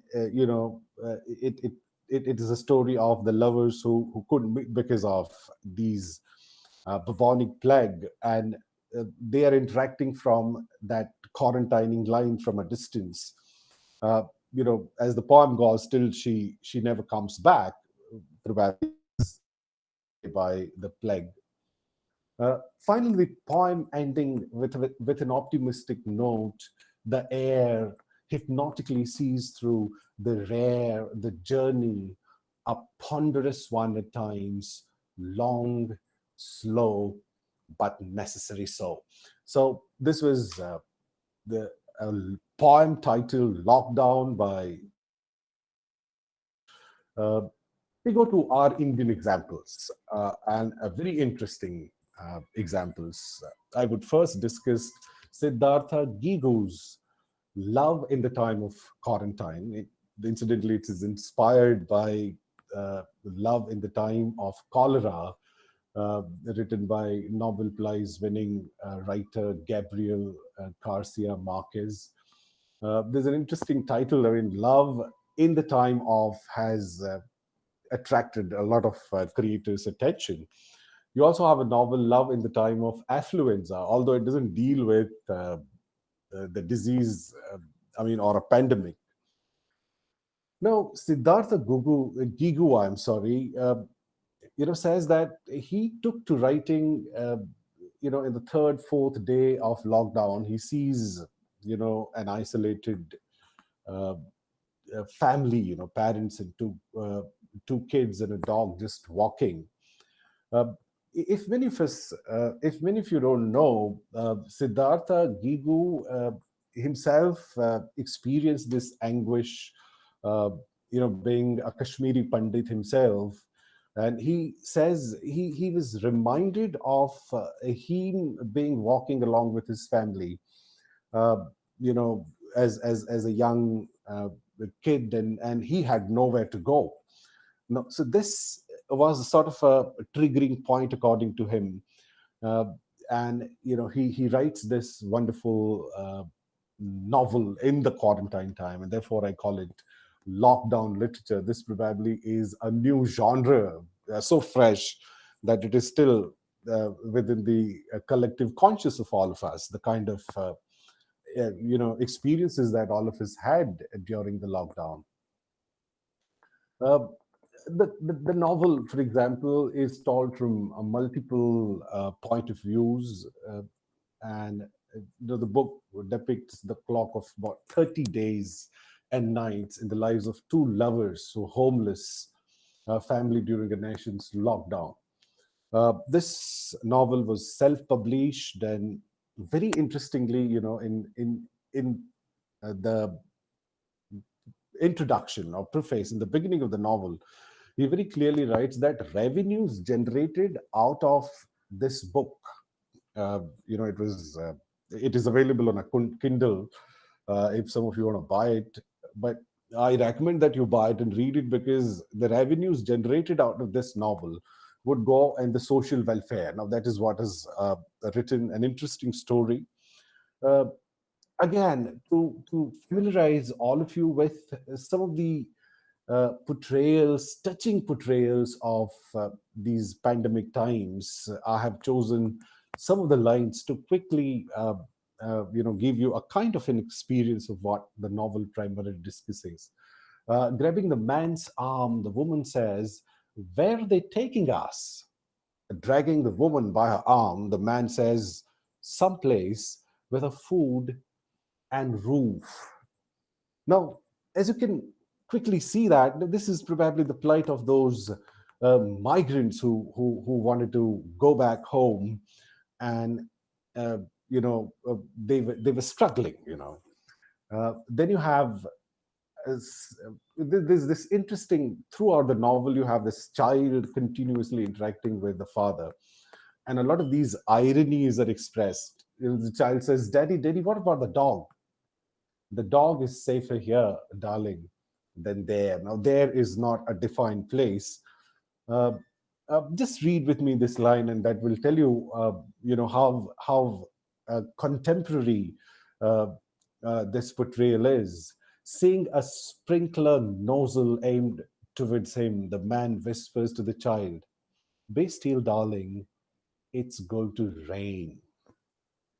Now, incidentally, I want all of you to have a look into this image, the kind of irony that it portrays. The rain, we would never have imagined in our lifetime that probably some kind of disinfectant would be sprayed on human beings. Now, that is so very touching when you read this lockdown literature. And reading lockdown literature is something interesting, because it immediately connects you to the kind of situation that is prevailing. Clinging to the man, the child says, "Why is the rain so prickly, Daddy?" Don't you remember, my dear, the first rain is always prickly. So I think this was a quick sort of an exposure to what happens. As this book is self-published, self-publication has been a trend from a long time now. I just wanted all of you to know that writers like E.L. James, John Grisham, and Ashwin Sanghi are some of the very popular writers who have taken to self-publication. Although Siddhartha Gigu's choice of digital platform was probably the reason why the world had come to stand still. If he wanted to bring out a paperback, it was impossible. And we were talking about online education at the beginning of the session. The Provost, Shalinji and Jagdish Joshi ji, each one of them brought out some new perspectives.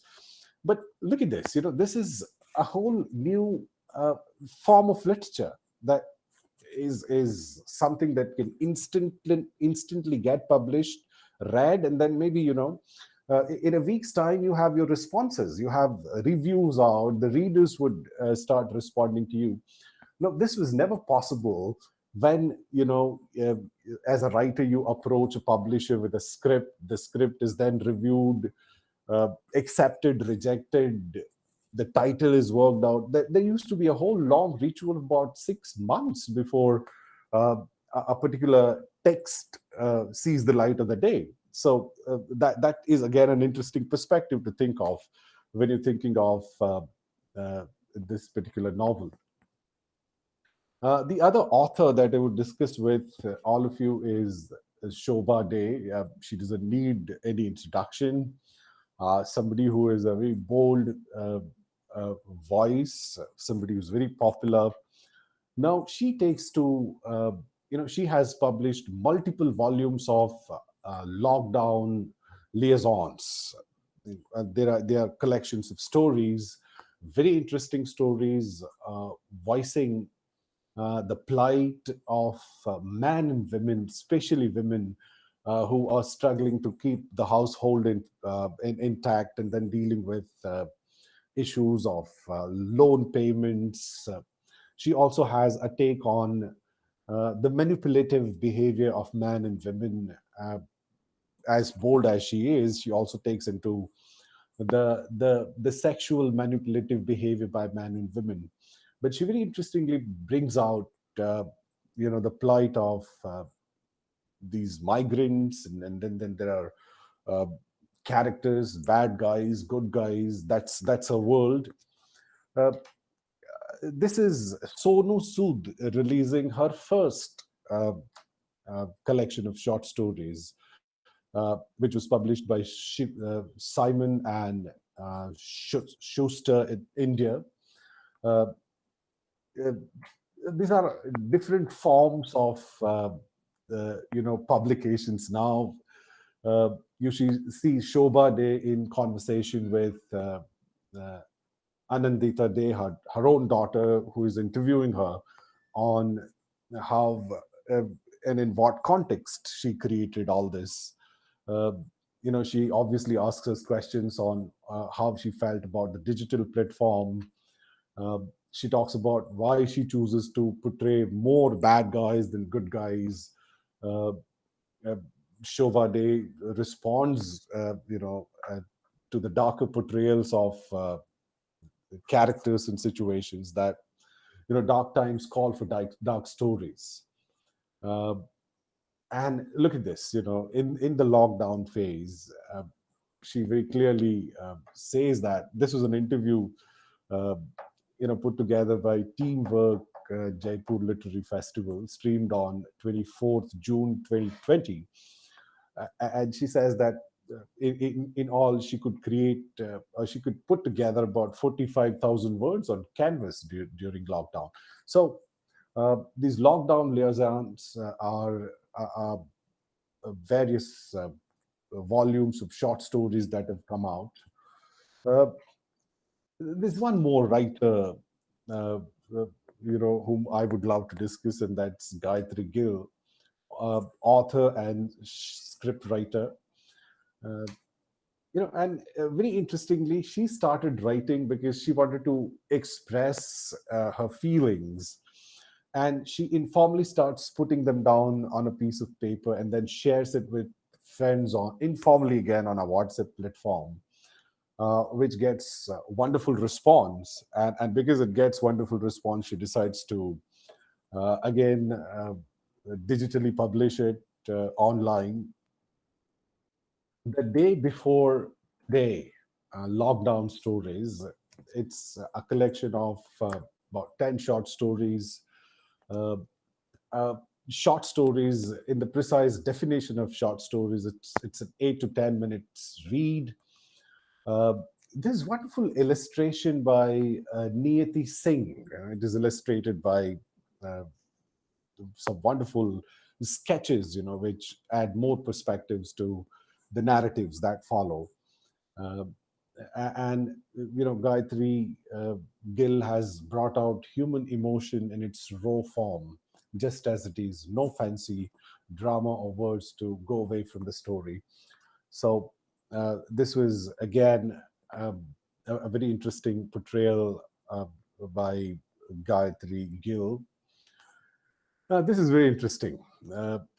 Ravinder Singh, who's doing a series of digital love stories for HarperCollins, very interestingly says that there's this biggest challenge. If you're dealing with romantic stories, love stories, and in his word, I quote, the biggest challenge is how uh, do the boy and girl meet in the era of social distancing. There's not even a chance of love at first sight. So how do you bring the characters together? And then he goes on to say that uh, in one of the stories, these lovers are standing in the balconies of different floors um, of their flat, and that is how the romance develops. Uh, Finally, I began with the UK's poet laureate, and then we looked at Indian, uh, lockdown literature, some of the literature that I'm familiar with. Not that I have read everything, but I am familiar with most of the texts that I have discussed. There is an interesting local perspective that I wanted to add. Etad, it's a Gujarati magazine which publishes creations in Gujarati language. It has come out with Corona Visheshank. For those who don't understand Visheshank, it is a special edition which was contemplated, which was conceptualized, and there was such a tremendous response that now they are publishing this Corona Visheshank, the special edition on Corona, in Purvard and Uttararth. I mean, there is going to be one more volume, and it is full of some wonderful Gujarati poetry. Uh, I'm familiar with Etad, which is recently published. It's June 2020 edition, because my honorable colleague and head of the department, Veer Narmad South Gujarat University, where I work, Professor Rakesh Desai, many of you know him as someone who is an authority in comparative literature, has been someone who was into creation. And when we meet, after the lockdown, as universities open, he shares his experience of, how he was inclined to write during the lockdown. And then he creates the Ashtak, 8 poems, Gar, that is home, Sheri, Sparsh, Pili Chakli. Now, these are some of the wonderful pieces of creation that I went across. It's something that I recommend, at least to those who know Gujarati well. So that precisely is what I wanted to say when I talked about lockdown literature. That uh, you know there has been a long-standing relationship between pandemics and lockdown, pandemics and literature, to be precise, and these experiences of mankind have got expression right from Homer's Iliad, as I said, to uh, Albert Camus' Plague, and Stephen King's novels that we discussed. And there are various interesting, efforts by Siddhartha Gigu, and then we have Shobha Day, and finally Gayatri Gill. These are some of the perspectives that I wanted to share with the participants, and I thought there would be nothing better than talking about something very current, something very fresh, something that we are experiencing, something that we have all experienced very painfully.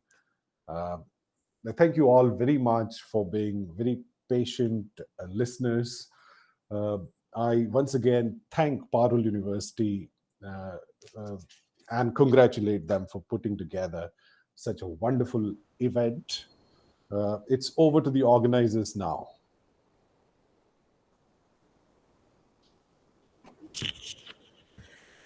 Thank you, sir, for shedding some light on literature through the eyes of Indians. I hope it would have edified everyone. Now I take the privilege to welcome the plenary speaker of the conference, Dr. Nagar, Principal of Gurukul Mahila Arts and Commerce College, Porbandar, Gujarat. It is an honor for us to have a personality who has done remarkable work in the field of academics with more than 50 publications of books, papers, poems, articles. I request Dr. Anupam Nagar to share his views. Welcome, sir. Thank you so much. I would like to make a presentation. So just share my screen.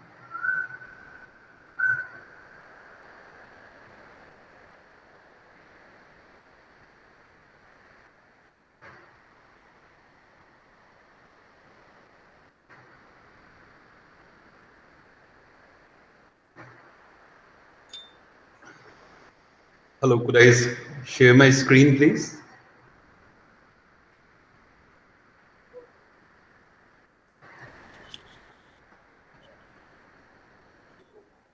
Brijesh, sir. Yes, sir. You can click on the right side bottom of your screen. There is a button called Present Now, Yeah, I'm doing that. and select the entire screen. Okay. And there will be a dialog box appear in your center of your screen. Yes. Click inside that. A share button will be enabled.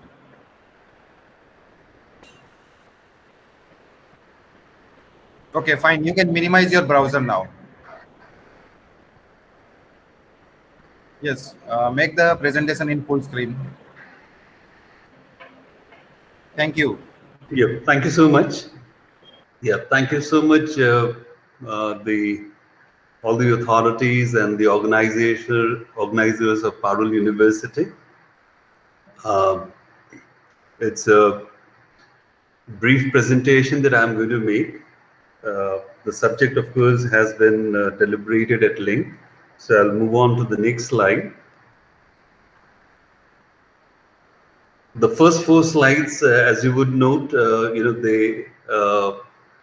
they in fact very precisely codify the subjects. I'll begin with language and literature. Innovation, naturally, when the very term is spoken, very often, one tends to look upon it as something that is novel. But in here, I would want to make a departure and draw the attention of all to this term innovate, which means renewed, altered, from the verb innovare, wherein in stands for into and novare for make new. Innovation is not just a new creation, but then also adding a new perspective, that which is already there, that which is already in existence. We tend to renew it with our perspective, and that is a domain that I would want to explore. There has been much of theory, and I would want to focus primarily on the practical part as to when we are talking of innovation in language. I think the most important thing is the creation of content at the school level, at the undergraduate level, at the postgraduate level. What is the kind of content? I think Jagdish Bhai had spoken about this. The level of content is synonymous with the kind of consciousness and the creative spirit that an individual has.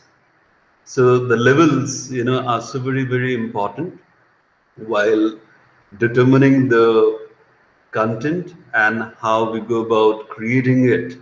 So in that context, again, there were references made to gamification, and Embodied Learning, again by Jagdish Bhai. I would not dwell at length that, but then I would draw your attention to the last line that we have here in the slide, that having innovated, the challenge is, how long can we hold on to that? The staying power and the degree of authenticity. I think Shalin sir very, very clearly outlined it in his presentation, that authenticity is one very important yardstick of research, and that the real challenge is to go on thinking and to go on innovating. It's a process. It's not a point in itself, and that the process of innovation, in fact, is not just being up to date, but then it's being up to the moment. I'll explain it using two very good examples, two very, very popular examples that we have in the world of literature. Take, for example, this quotation by Milton in Paradise Lost. What though the field be lost, all is not lost. The unconquerable will and immortal hate, and study of revenge, immortal hate. And courage never to submit or yield, and what is else not to be overcome. Pardon the repetition there. Let's take the first line there. What though the field be lost? As a student of literature, if I'm teaching Paradise Lost at the school level, at the college, at the undergraduate level, at the postgraduate level, how would I be innovating sufficiently to explain the context of the poem? We know the background to the narrative, the background to Paradise Lost, how Satan, he fell for 9 days. He went on, his entire team of gods, demigods who were exiled from heaven, how they went on falling for 9 days and 9 nights, and eventually landed in Pandemonium. And here is Lucifer, now rechristened as Satan, making an effort to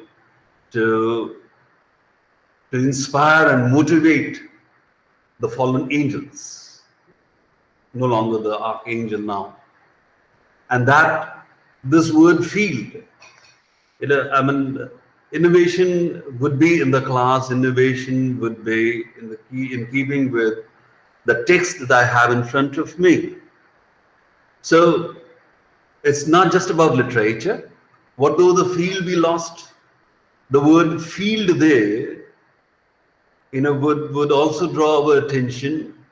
If, for example, I have to introduce blended learning here, I would want the students to know what a field is like. Say for instance, here in Gurukul, in Arikanya Gurukul, we have the Rajwari. To have an idea what a field is like and what it means to lose a battle, and that there is agriculture being introduced, there is the science of agriculture being introduced with literature, and then in the very next line, all is not lost. The unconquerable will and immortal hate. Those two very, very famous expressions. Something very Tennysonian, to strive, to seek, and not to yield. To ought good would be, to ought good would be our task, and to delight, and to do ill our soul delight. All is not lost is, something about psychology as well. You have a person who has been exiled, and that he has to motivate, he has to employ psychology, he has to employ psychiatry, and that he has to ensure that all that which has been lost is in fact not everything. The will, that he has, this is something which is so very true of the idea of innovation. Innovation is all about, the expressions that we have had in the previous, deliberations, is all about the unconquerable will. That, okay, this is a challenging situation that the country is facing, and that the will to innovate, would remain unconquered. So there is psychology being introduced here. There is, of course, critics are of the opinion that unconsciously Milton was on the side of Satan. But then, independently, this text incorporates much more, and courage never to submit or yield.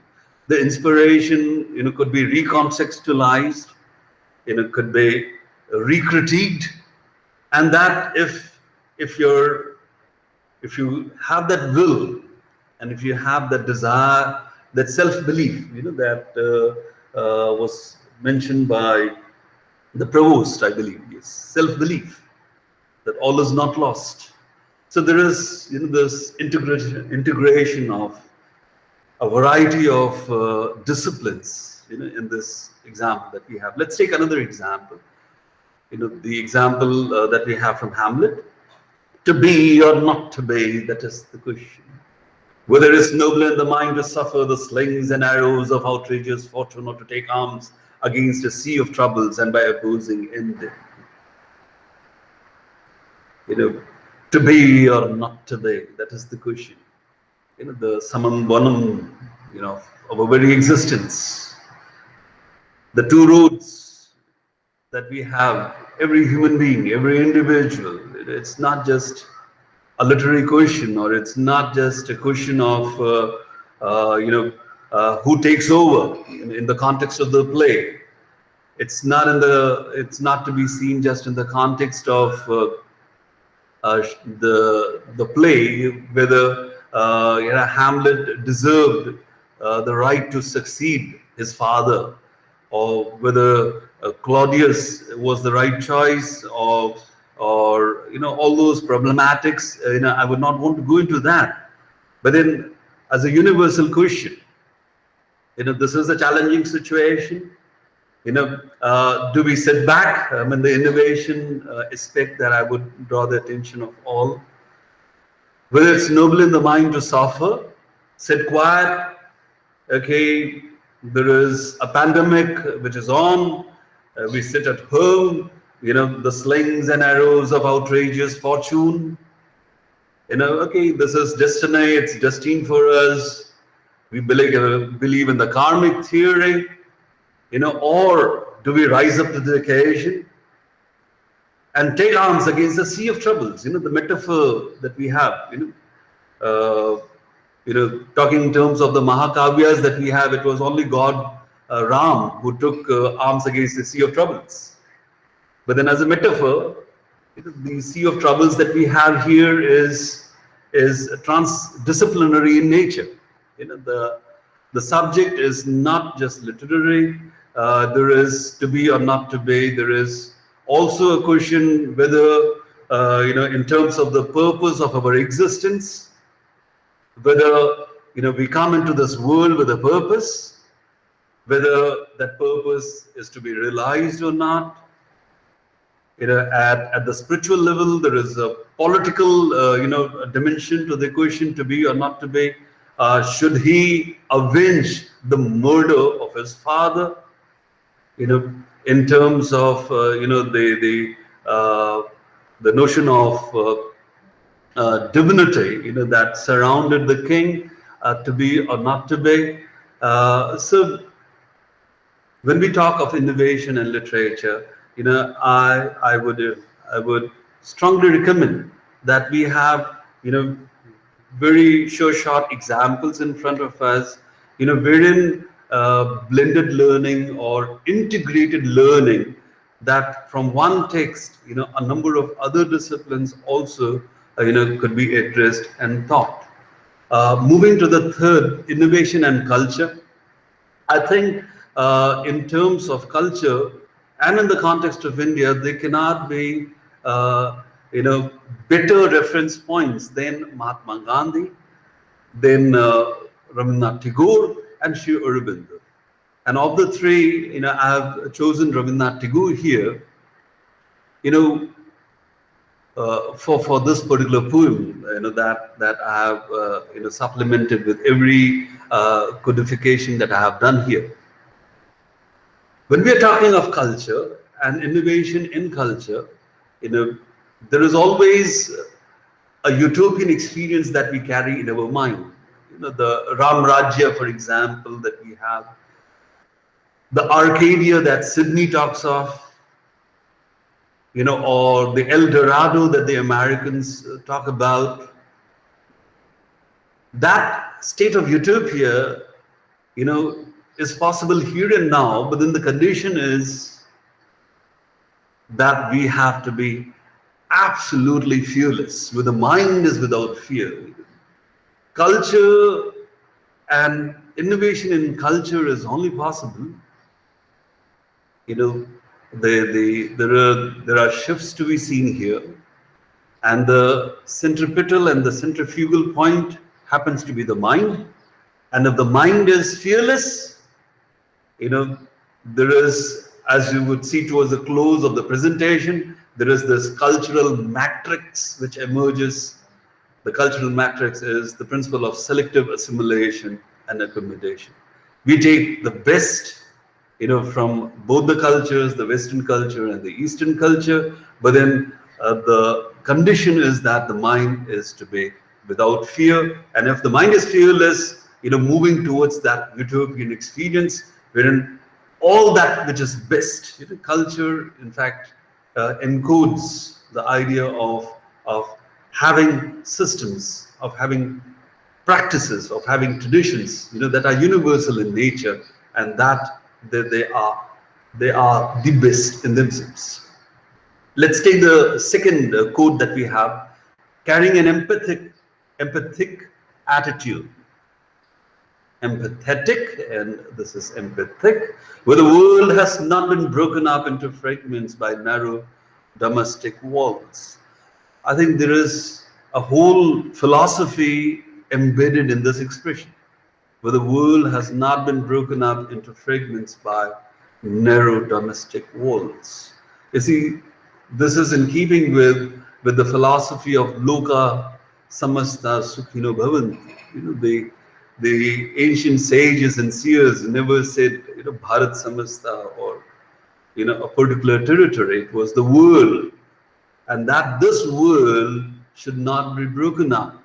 I think some very, very good examples were given by Paresh sir, in terms of the lockdown literature, wherein, we transcend categories. Literature is transcontinental, it is intercontinental, intracontinental, it's interdisciplinary, all because somewhere, we tend to carry that Sahridaya that Bhartrihari talks about, the Samhirdaya and the Sahridaya, wherein we are able to identify with the problematics that are around.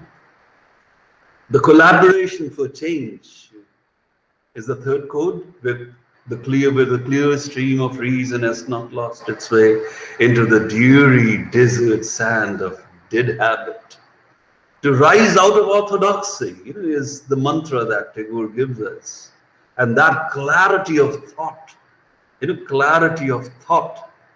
say for instance, when we are studying Aristotle's Poetics, we often, read that the plot, which of the 6 elements, which are so very important into making, a good tragedy, a plot automatically accommodates a character and thought, and that thought, that expression thought, it is at the mental level, and when the mind is fearless, and that when we are having this perspective, wherein the whole, the Loka Samasta Sukhino Bhavantu, when we have that philosophy, when we are embracing the entire world, accommodating the entire world, then the reason, of course, has to be codified in such a fashion that it moves ahead and looks for collaboration and does not become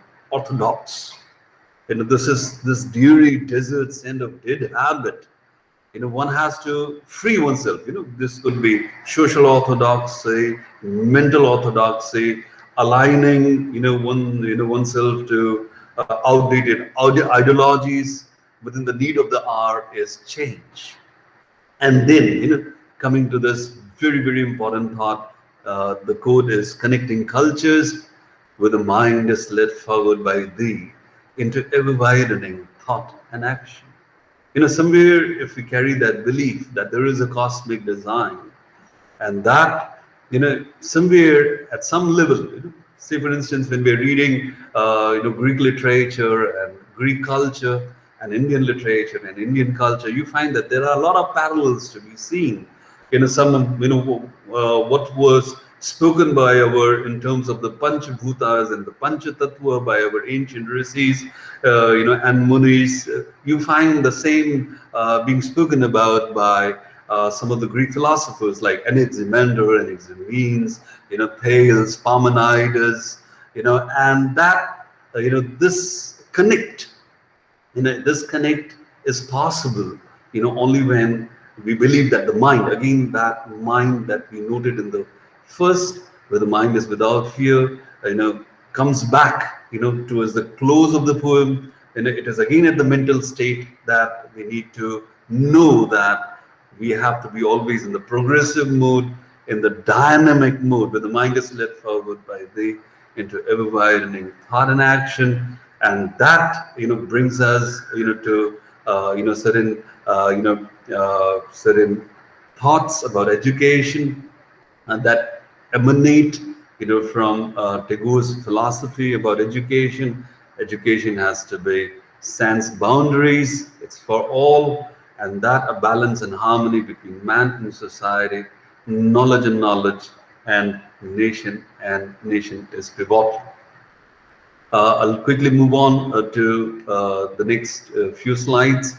The fourth aspect, after language, literature, and culture is e-education.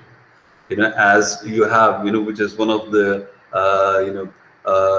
taglines of the Star Trek, to go where no man has ever gone before. Innovation is thinking about the future. What kind of a future do we want to give to the coming generations?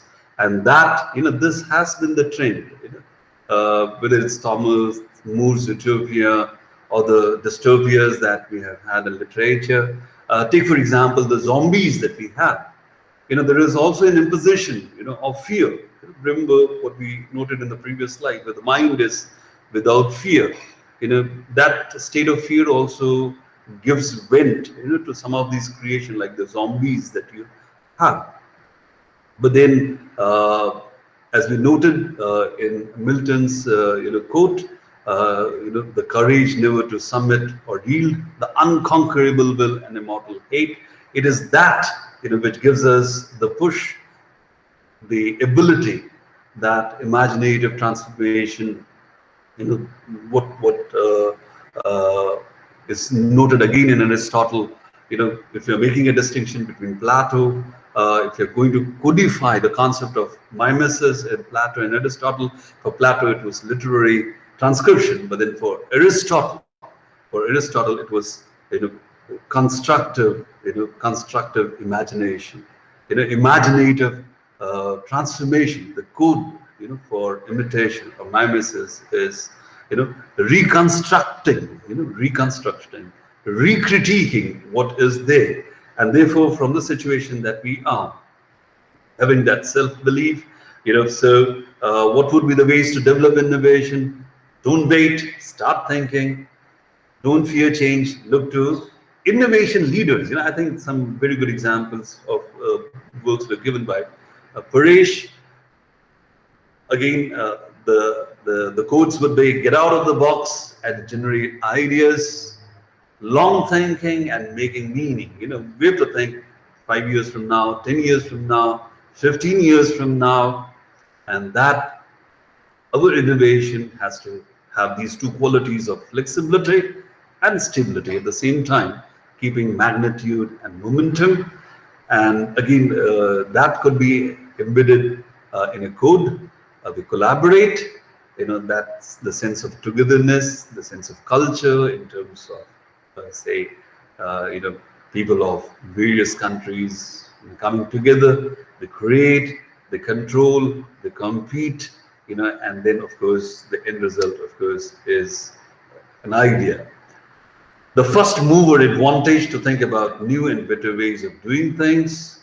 And as I mentioned, when we are dealing with Tagore, the cross-disciplinary outlook, the capacity for absorbing outside knowledge, decoding the innovation code. These were some of the ideas that we could apply to e-education. And that, as I come to the concluding slides that I have, I think this is, a quote that talks much about the entire concept behind the seminar, this international conference that we have, whether it's language, whether it's literature, whether it's culture or education. I think they all come under the matrix of education. And here is Tagore in Gitanjali telling us, leave this chanting and singing and telling of beats. Whom dost thou worship in this lonely dark corner of a temple with doors all shut? Open thine eyes and see thy God is not before thee. Freeing oneself from the orthodoxy, getting out of outdated notions, the notions which have been tried and tested in the past and have not been successful. Work is worship. If I'm doing my job as sincerely as I can do, I think I'm already worshiping God. There is so much importance given to form, chanting and singing and telling. It's the look, the form, is not the content. There has to be a sync between the form and the content. And if this sync is not there, somewhere I think we are not addressing the needs of the nation or the needs of the society.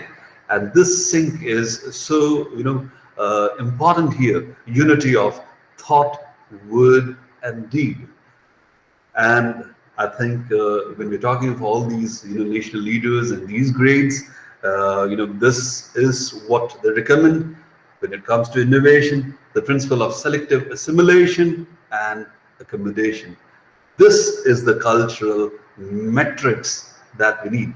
So, conclusively, this, to finally share that, as Plato said, that the idea is the ultimate reality. And when we are, we're talking about innovation, I, of course, would stand for idea. As Francis Bacon said, that if you have a rupee and if I have a rupee and if we barter, we are poorer by 1 rupee each. But then if you have an idea and if I have an idea and if we barter, we are richer by 2 ideas each. So innovation is all about ideas. It's all about being novel, and that novelty, of course, does not mean creation out of the blue. That novelty, of course, could be in terms of a different perspective, as we noted in the definition that we saw in the first slide. Yes, it has to be natural. There has to be something organic about it. It needs to be organized and varied at the same time. It shouldn't be a repetition of something which has already been said. Old wine in new bottle, as they say. It has to be absorbing. There has to be a time factor attached to it, integrated learning, and that this is the moment. We have to rise up to the occasion, take the challenge, and ensure that all that what we innovate is for the nation. So the final reference, Tagore as a reference point. I'll finish the presentation with this. A quote from Tagore's nationalism. Tagore rejected the modern mechanical learning that focuses merely on cultivation of the individual's mind in favor of learning that encourages creativity, imagination, and moral awareness of students. I think the last three terms, creativity, imagination, and moral awareness, which of course I would stress much upon that. If these are taken care of, I think innovation in language, literature, culture, and e-education is, of course, the way forward. Thank you so much. Namaskar. Thank you so much, sir, for those illuminating words. It was really a pleasure to listen to your wonderful talk. Now, I would like to welcome our next plenary speaker, Dr. Anup Nair. It is an honor to welcome you, sir. He is an assistant professor in Bishop Moore College, Mavelikara. He is granted guideship by the Syndicate of University of Kerala in the subject of English language, published many books, articles, and have many translation works in his name. He has served as a language expert, resource person, and a moderator in various events, councils, and conferences. Along with this, he has headed many translation workshops, mainly in Gujarati, Hindi languages into English language. I welcome you, sir. Thank you, Shreya. Uh, I hope I'm audible. Yes, sir, you're audible. Am I audible? Yeah. So it's raining here in Kerala and it's quite windy too. So in case if the connection goes off, if the broadband connection goes off, do tell me. I'll try and connect it by other means. Okay. Sure, sir. Dr. M.N.Patel, the Provost, Parul University, Dr. Devanshu Patel, President, Parul University, the guests of honor, Paresh Joshi, Professor Jitendra Shalin, the chief guest for the day, Dr. Jagdish Joshi, my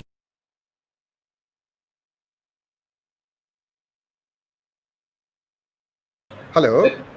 Your entire screen. You will get a network. Am I audible now? Hello. Yes, yes. Yeah, sorry, I think it got disconnected. So Dr. Anupam Nagarji, who just gave the preliminary talk, it was wonderful, sir, listening to you after a long time. Mr. Santosh Nair, the convener of the conference, Dr. Om Joshi, co-convener. Thank you for inviting me, and I'll try and put my views forth on this conference topic. The first thing that I'd like to talk on is the word innovative. The word innovative in the international conference is interesting, not just because it shares the idea of novelty with a novel coronavirus that is dictating how we spend each and every waking moment of our life, but also because it stresses on how we got to accept the fact that the world, as we know it, exists so long, would never be the same again. Therefore, innovative and out-of-the-box ways of thinking is a need of the hour. As academicians, teachers, and scholars of English language literature, the terms under scrutiny, that is language, literature, and culture, assume added significance. The last term, online education, if you ask me, shows both the helplessness of the times as well as the promise of a new, or should I say, innovative future, while simultaneously harboring anxieties immense in nature. Let me first begin by looking at the first word in the title, language. Language, as we all know, is all-encompassing and dynamic. Our involvement with language is twofold. We shape language, and at the same time, we're shaped by it. Language both constructs the power structures that constructs the dynamics of our existence, while being simultaneously modified or reconstructed by the same structures. For example, colonization is said to be more of a cultural project of control and not just a military one, and I suppose all of us know that. Language, which is at the disposal of the centers of power, defines and shapes this culture which in turn contributed to the success of the colonizing project. I'll take the example of a Malayalam word called kanyi. I suppose Mr. Santosh Nair and Aishwarya Nair would be familiar with the word kanyi. Kanyi is a staple food of the Malayalis. It's a rice gruel preparation. It's been a staple food of the Malayalis since ages. But then the interesting thing is that kanyi is also a form of an abuse. So if I call Mr. Santosh Nair or somebody a kanyi, that person is sure to be offended. But if I say that, if I use a sentence like, she is a burger or a pizza, it could actually be considered a compliment. So the subtle way in which certain objects, situations, ways of life are branded using language makes language a very powerful weapon in the hands of those who wield power. Patriarchy too could establish and consolidate its power through an adroit use of language. For example, somehow the word shy is mostly associated with a girl or a woman. Again, I take make use of a Malayalam term, kudumbini. Now, kudumbini describes a perfect married woman. However, there is no equivalent word in Malayalam that would describe, a perfect married man. Nothing like a kudumban or something. And again, in Hindi, we have words like pativrata. Have you heard of anything like pativrata? None of us have. So language, as we all know, has been linked with power, and mostly it has been used to service those in power, thereby constructing a very lopsided world. Now, the question that becomes pertinent in the context of the seminar is whether any innovative changes have crept into language that would make it more democratic, secular, humane, and not just a prop that supports power play. The first thing that comes to my mind are the gender-inclusive terms that have become a part of our vocabulary. For instance, these days we have words like ancestors, chairperson, firefighter, or a police officer instead of words like forefathers, chairman, fireman, or a policeman, thereby bringing about an anonymity to the positions of power, whereby knowledge of the gender does not do any good, and on the other hand, does bad by opening up vistas of discrimination. In a patriarchal society, men are invisible. For example, in a train, there is a general compartment, and then there is a ladies' general compartments, and then there is a ladies' compartment. Brotherhood includes men and women, but can sisterhood include men? We have a party known as the Aam Aadmi Party, which has both men and women as members. But if it were an Aam Aurat party, would men become members of the party? Mankind is gender neutral, but womankind is not. Men don't have gender, sex, or bodies. Men only have mind. Women have bodies. So if a man walks topless or urinates in public, most of us would just walk away without noticing. It is as if men don't urinate, humans do on the main roads. Men are therefore invisible, but then this invisibility does not mean disempowerment. Actually, men function as powerhouses through this invisibility. Many of the words that the colonizers have been using to denigrate the native cultures too have undergone a change. For instance, instead of expressions like primitive cultures, we have a more balanced way of referring to it as early cultures nowadays. Instead of calling somebody a Negro, we call that person Afro-American. Instead of calling somebody Oriental, now we have phrases like East Asian. Then again, there is a huge development in the respectful disability language that is used these days. The language used while addressing or describing people with disabilities has undergone a change for the better.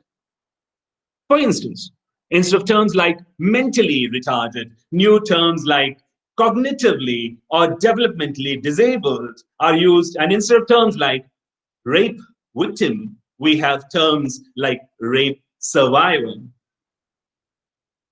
Thus, a realization of the immense power that language wields on perception has caused a constructive rethink on the way that the words are framed and used. Talking about innovative trends in literature and culture in living language aside, the first thing that comes to my mind are the graphic narratives. One reason for that is that one of my most promising PhD research scholars is working on trauma in South Asian graphic narratives. And then the reading that I have been doing and that on that count tells me that it's a fascinating new area of exploration. What I find most exciting about it is its subversive character. It questions the conventional idea of the way that a literary genre ought to be constructed, while putting under scrutiny the frozen social and cultural notions. Another area that is trending now is digital humanities. The extraordinary inclusiveness of digital humanities makes it fascinating. It makes researching much more easy, comprehensive, and interesting. This field, where power of computing aids the investigation of art, literature, music, archaeology, is indeed transformed. Trying to understand the way that the people behave, the way that they do on social media platforms like WhatsApp, Twitter, etc., using logarithms or using the power of computing to collate and consolidate documents that belong to a different century, to trace the workings of human mind, are the exciting possibilities offered by digital humanities. Digital media and ebooks have permanently altered the way that we savor and comprehend literature. COVID-19 has again brought health humanities to much into prominence. The interdisciplinary nature of this area of study helps us understand the effect that health and illness has on people. It is more meaning-making than measurement. It brings together, as we all know, medical education, cultural studies, sociology, ethics, arts, literature, music, and an ilk to improve health systems and positively impact health outcomes. The focus of health humanities differs from the focus of medical humanities. Your health humanities focuses on human condition, human suffering and healing, human dignity, and human values. Medicine, as we all know, is only a minor factor in determining the health of the people, along with cultural and social factors. Health humanities offers a holistic and an integrated understanding of what it means to be human. In contrast to what has been called the biomedical reductionism, it advocates the idea that human beings cannot be reduced to biochemical processes, but are complex wholes of body, mind, and soul. Humane healthcare depends upon that recognition, on seeing patients as whole persons. If we talk of innovative literary movements, transrealism takes the cake in contemporary times. This movement seems to complement the surreal feel of the COVID-19 times that we live in. Transrealism helps us question our notions of reality and makes us even more conscious of its complex and ephemeral character. It is different from science fiction in the sense that it is more grounded in reality. Through the fabric of realism, fantastic elements akin to the ones found in science fiction are woven through it. The fine balance of the real and the fantastic defines a trans-realistic work and helps us to capture the extraordinary ethos of the times that we live in. We now have flash poetry, flash fiction. We even have 6-word novels like the one by Rebecca James, after she died, he came alive, quote unquote, being the often quoted examples. The elaborate description of the landscape that defines a Tomasari novel are a luxury not appreciated by many in the present era. Blogs, too, are an innovation that has played a role in democratization of writing and communication. Blogs offer an uninhibited space for the bloggers to give vent to their passion and imagination. Then there are literary blogs where discussion on various literary topics under the sun could take place. Blogs help in a shift away from the canonical Twitter, Facebook, to our venues where budding poets and writers pose the wares. Another interesting area of exploration that I see happening, especially in the context of our country, is the way sexuality studies have become increasingly popular. For instance, in my university, the University of Kerala, the university recently introduced a course, I think it's quite late in the day though, recently introduced a course titled Theorizing Sexualities as a part of the MA English program. In a society where normative heterosexuality is increasingly being questioned, with the Supreme Court of India decriminalizing homosexuality, where questions like whether menstruating women can enter the Sabrimala temple in Kerala, these questions inflame passions, where a cure to AIDS epidemic is still elusive. You know, Corona has come late. How we perceive bodies, the politics that accompanies bodies, and how we accommodate each new revelation that the body communicates to us becomes important. Masculinity studies is an area of exploration that again is assuming interesting dimensions, and I shall dwell on it a bit more today. Gender studies includes women's studies, only includes women's studies, and then in this case too, patriarchy wins, because here men would derive power, as I said, because it's only women's studies that the gender studies focuses on, and not men's studies, not masculinity studies. You know, men derive power again through their invisibility. Masculinity studies does not limit itself to men and women. One basic lie that patriarchy preaches is that there are only two sexes. Masculinity studies has a different take on this idea.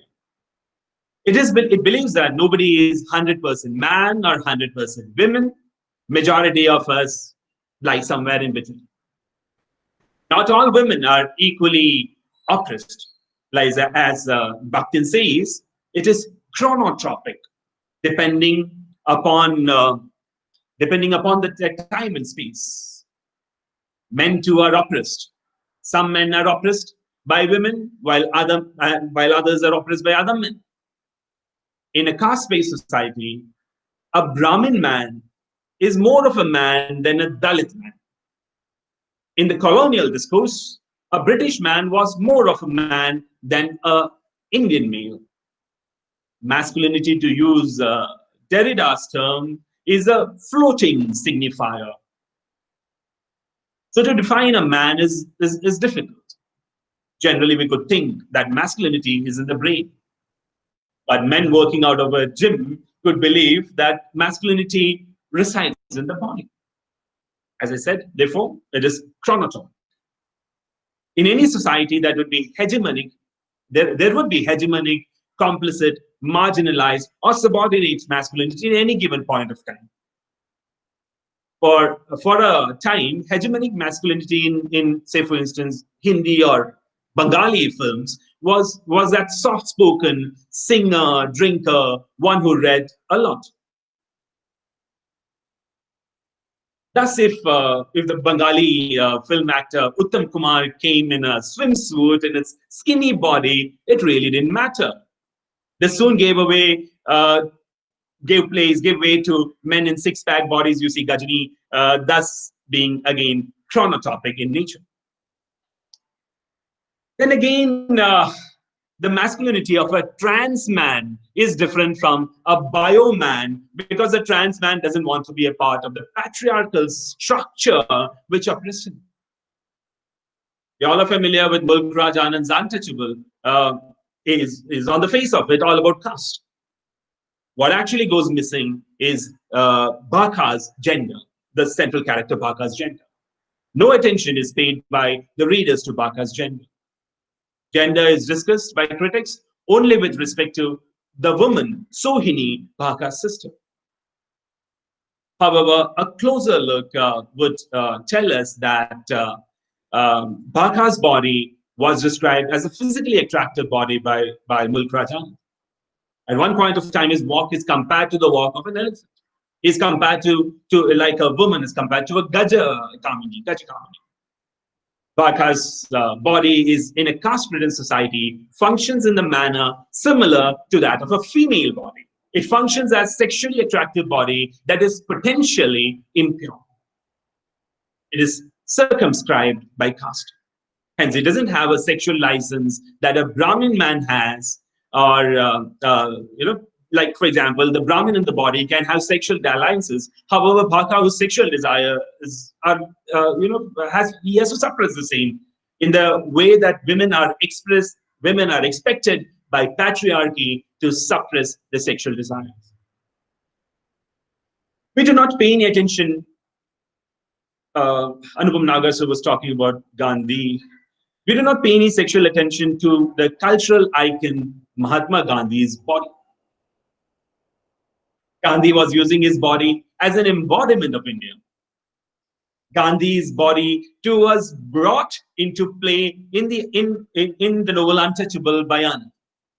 What happens to Gandhi in the novel is just the opposite of what happens to Bhakta. Gandhi took pride in his ugliness. He thought himself to be the ugliest, and this was a political act. He is juxtaposing his ugliness to the handsome British. Gandhi, through his clothing, or the lack of it, is drawing attention to the disempowered male body. He is situating himself against the empowered male bodies of the British men. Non-violence is in opposition to the masculinist British violence. He actually feminizes, if I should say, the Indian freedom movement. Thus, we have the untouchable Bhakta and the perfectly touchable, frail, semi-clad, ugly Gandhi. During Renaissance in Europe, two particular kinds of relationship between men were socially detected. One is the masculine friendship, and the second is a sodomite. Of this masculine friendship was valorized, while the sodomite or the sexual friendship was considered to be unnatural. Masculine friendship is a close friendship between two men. The letters exchanged between men was bordering on the romantic, though it was not romantic per se. Homosociality was a code of conduct to consolidate economic and social equations. One way of looking at the friendship is to look at the social structure and the architecture of the times. Because of the paucity of rooms in houses during the Renaissance times, two or more men would sleep together, or friendship between men could cause them to sleep over. On such occasions, business deals would be struck. As Foucault says, circulation of power could happen within a closed private space. So the bed becomes a merchantable space. Today, the way that the male body functions in culture is that it is heterosexualized. Such bodies do not have gender and are only human. The heterosexual man does not have a body, and a homosexual man only has a body. For instance, during the Victorian period, there was this obsession with figuring out what a homosexual looked like. The Victorian homosexual needed to be homographically identified in the public. One such stereotype is in the persona of a person whom you all know, Oscar Wilde. who offered himself to a lot of speculation with his homosexuality and also the fact that he was a married man with 2 children. A homosexual body is supposed to be a peculiar one with abnormal facial gestures or looping arms, a limb, etc. Thus, the body attains an unwelcome visibility, unlike the body of a heterosexual being. I think I've talked enough of the masculinity part of it. I've come to the last topic of the seminar, and it's quite late in the day. I suppose most of us hungry for lunch, food for the body, after food for the brain. Coming on to the last part of the topic of the seminar, online education. This is one of the most online education or e-education. It's one of the most used words, as we all know, since the last few months, thanks to COVID-19.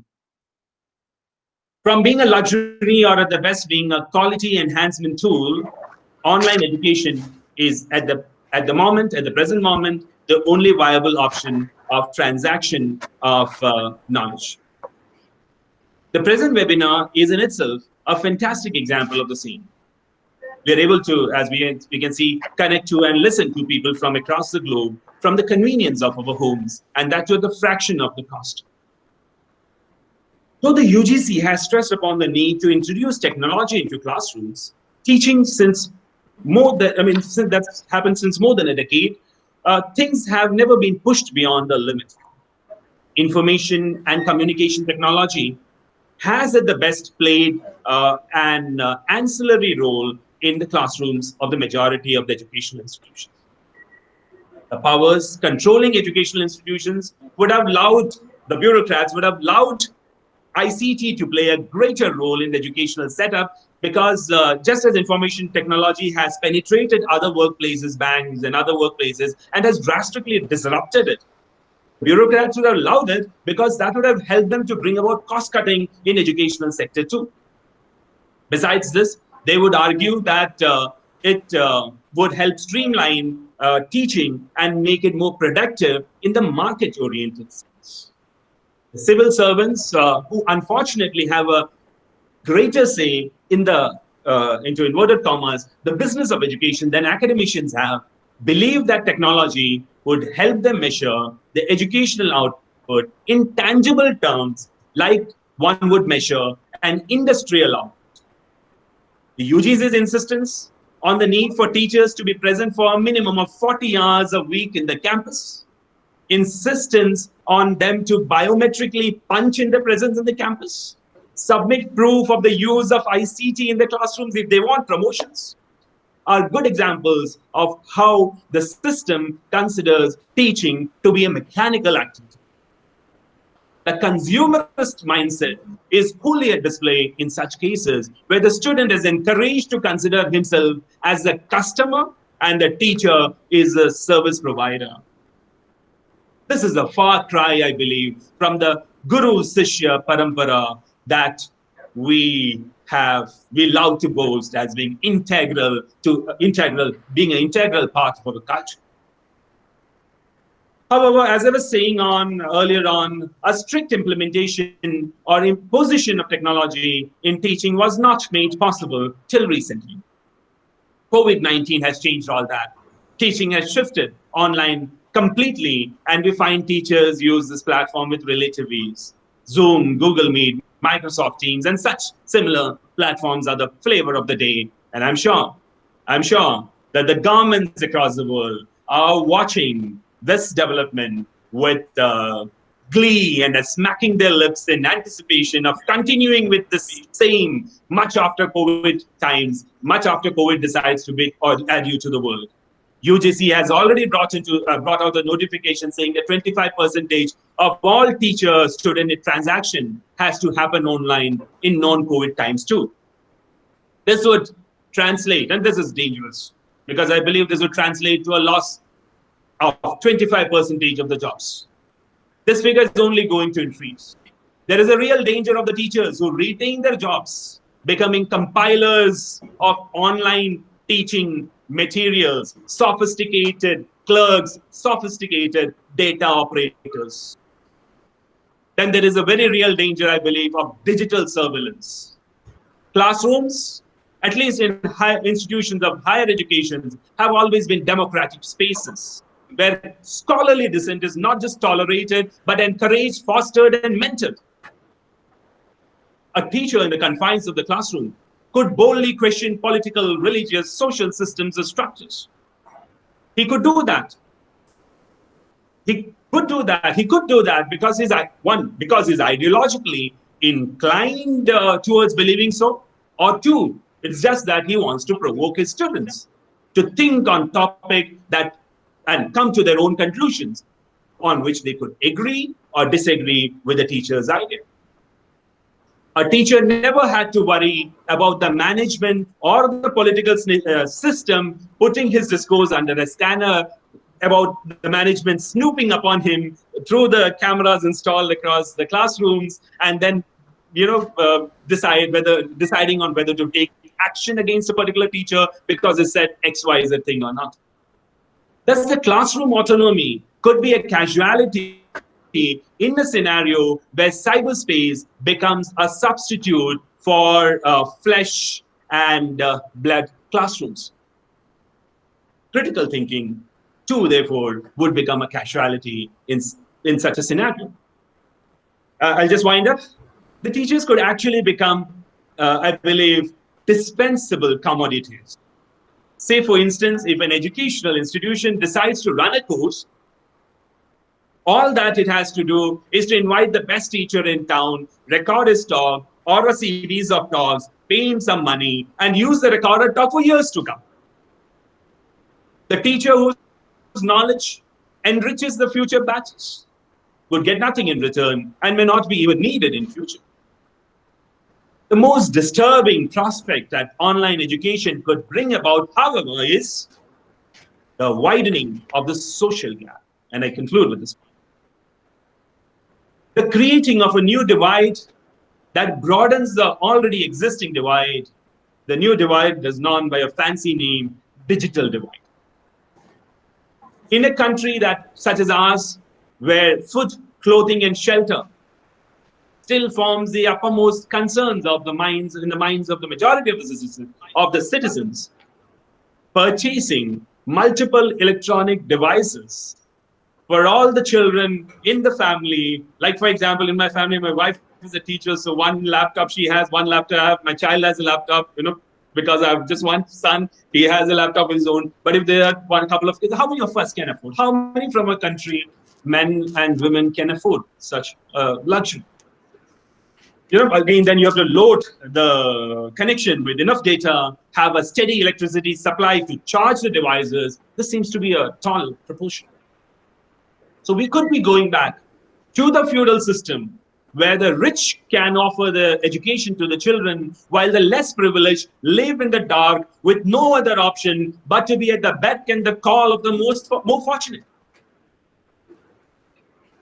This is not to say that online education doesn't have its merit. It does definitely have its merit.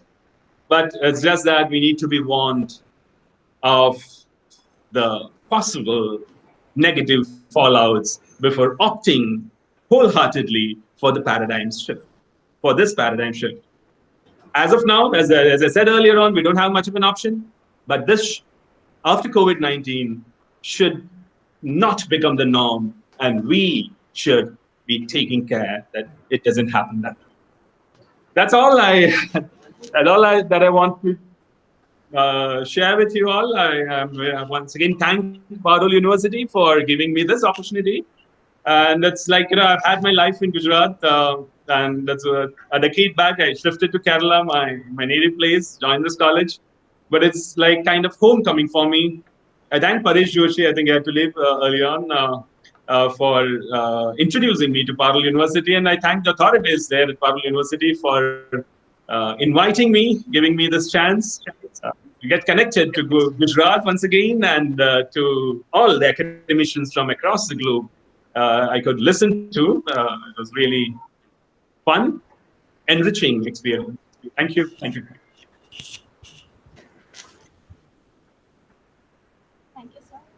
Thank you, sir. It was an informative session on literature, language, and discipline as well as aspects surrounding us, actually, especially the COVID situation. It would be a pleasure to introduce the next plenary speaker for the conference, Professor Mandakini Bhattacharya from Fakir Chand College, University of Calcutta, Diamond Harbour, West Bengal, India. Now, to proceed with, I would like to request all the participants to join the session for presentations for which detailed schedule with link, name and number of repertoire, name of the chairperson has been shared through mail as well as WhatsApp group. Thank you.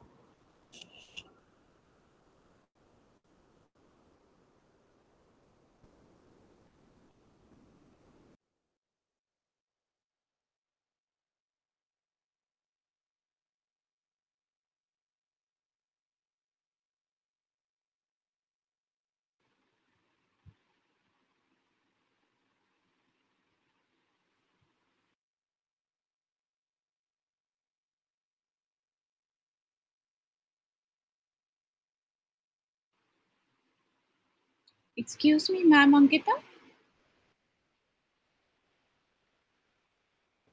Excuse me? Yes, Ankita, ma'am, this is Mandakini Bhattacharya from Kolkata. And as per the schedule that Yes, had ma'am. been Good sent to afternoon. me, my speech is tomorrow. My speech is scheduled for Yes, ma'am. tomorrow. Yes, ma'am. Yes, ma'am. Your speech is scheduled for tomorrow. It was just that you were there in the session, so I Sure. took the pleasure of just introducing you. That's fine. That's fine. That's Yes, fine. ma'am. Thank you so much. Good day. Thank you, ma'am.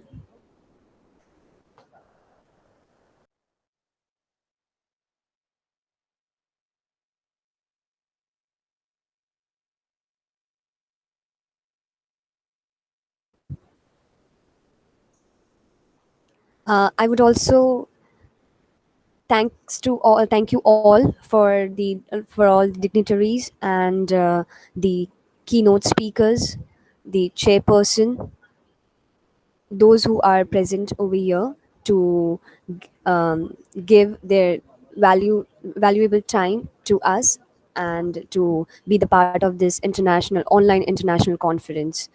Thank you once again. Have a nice day.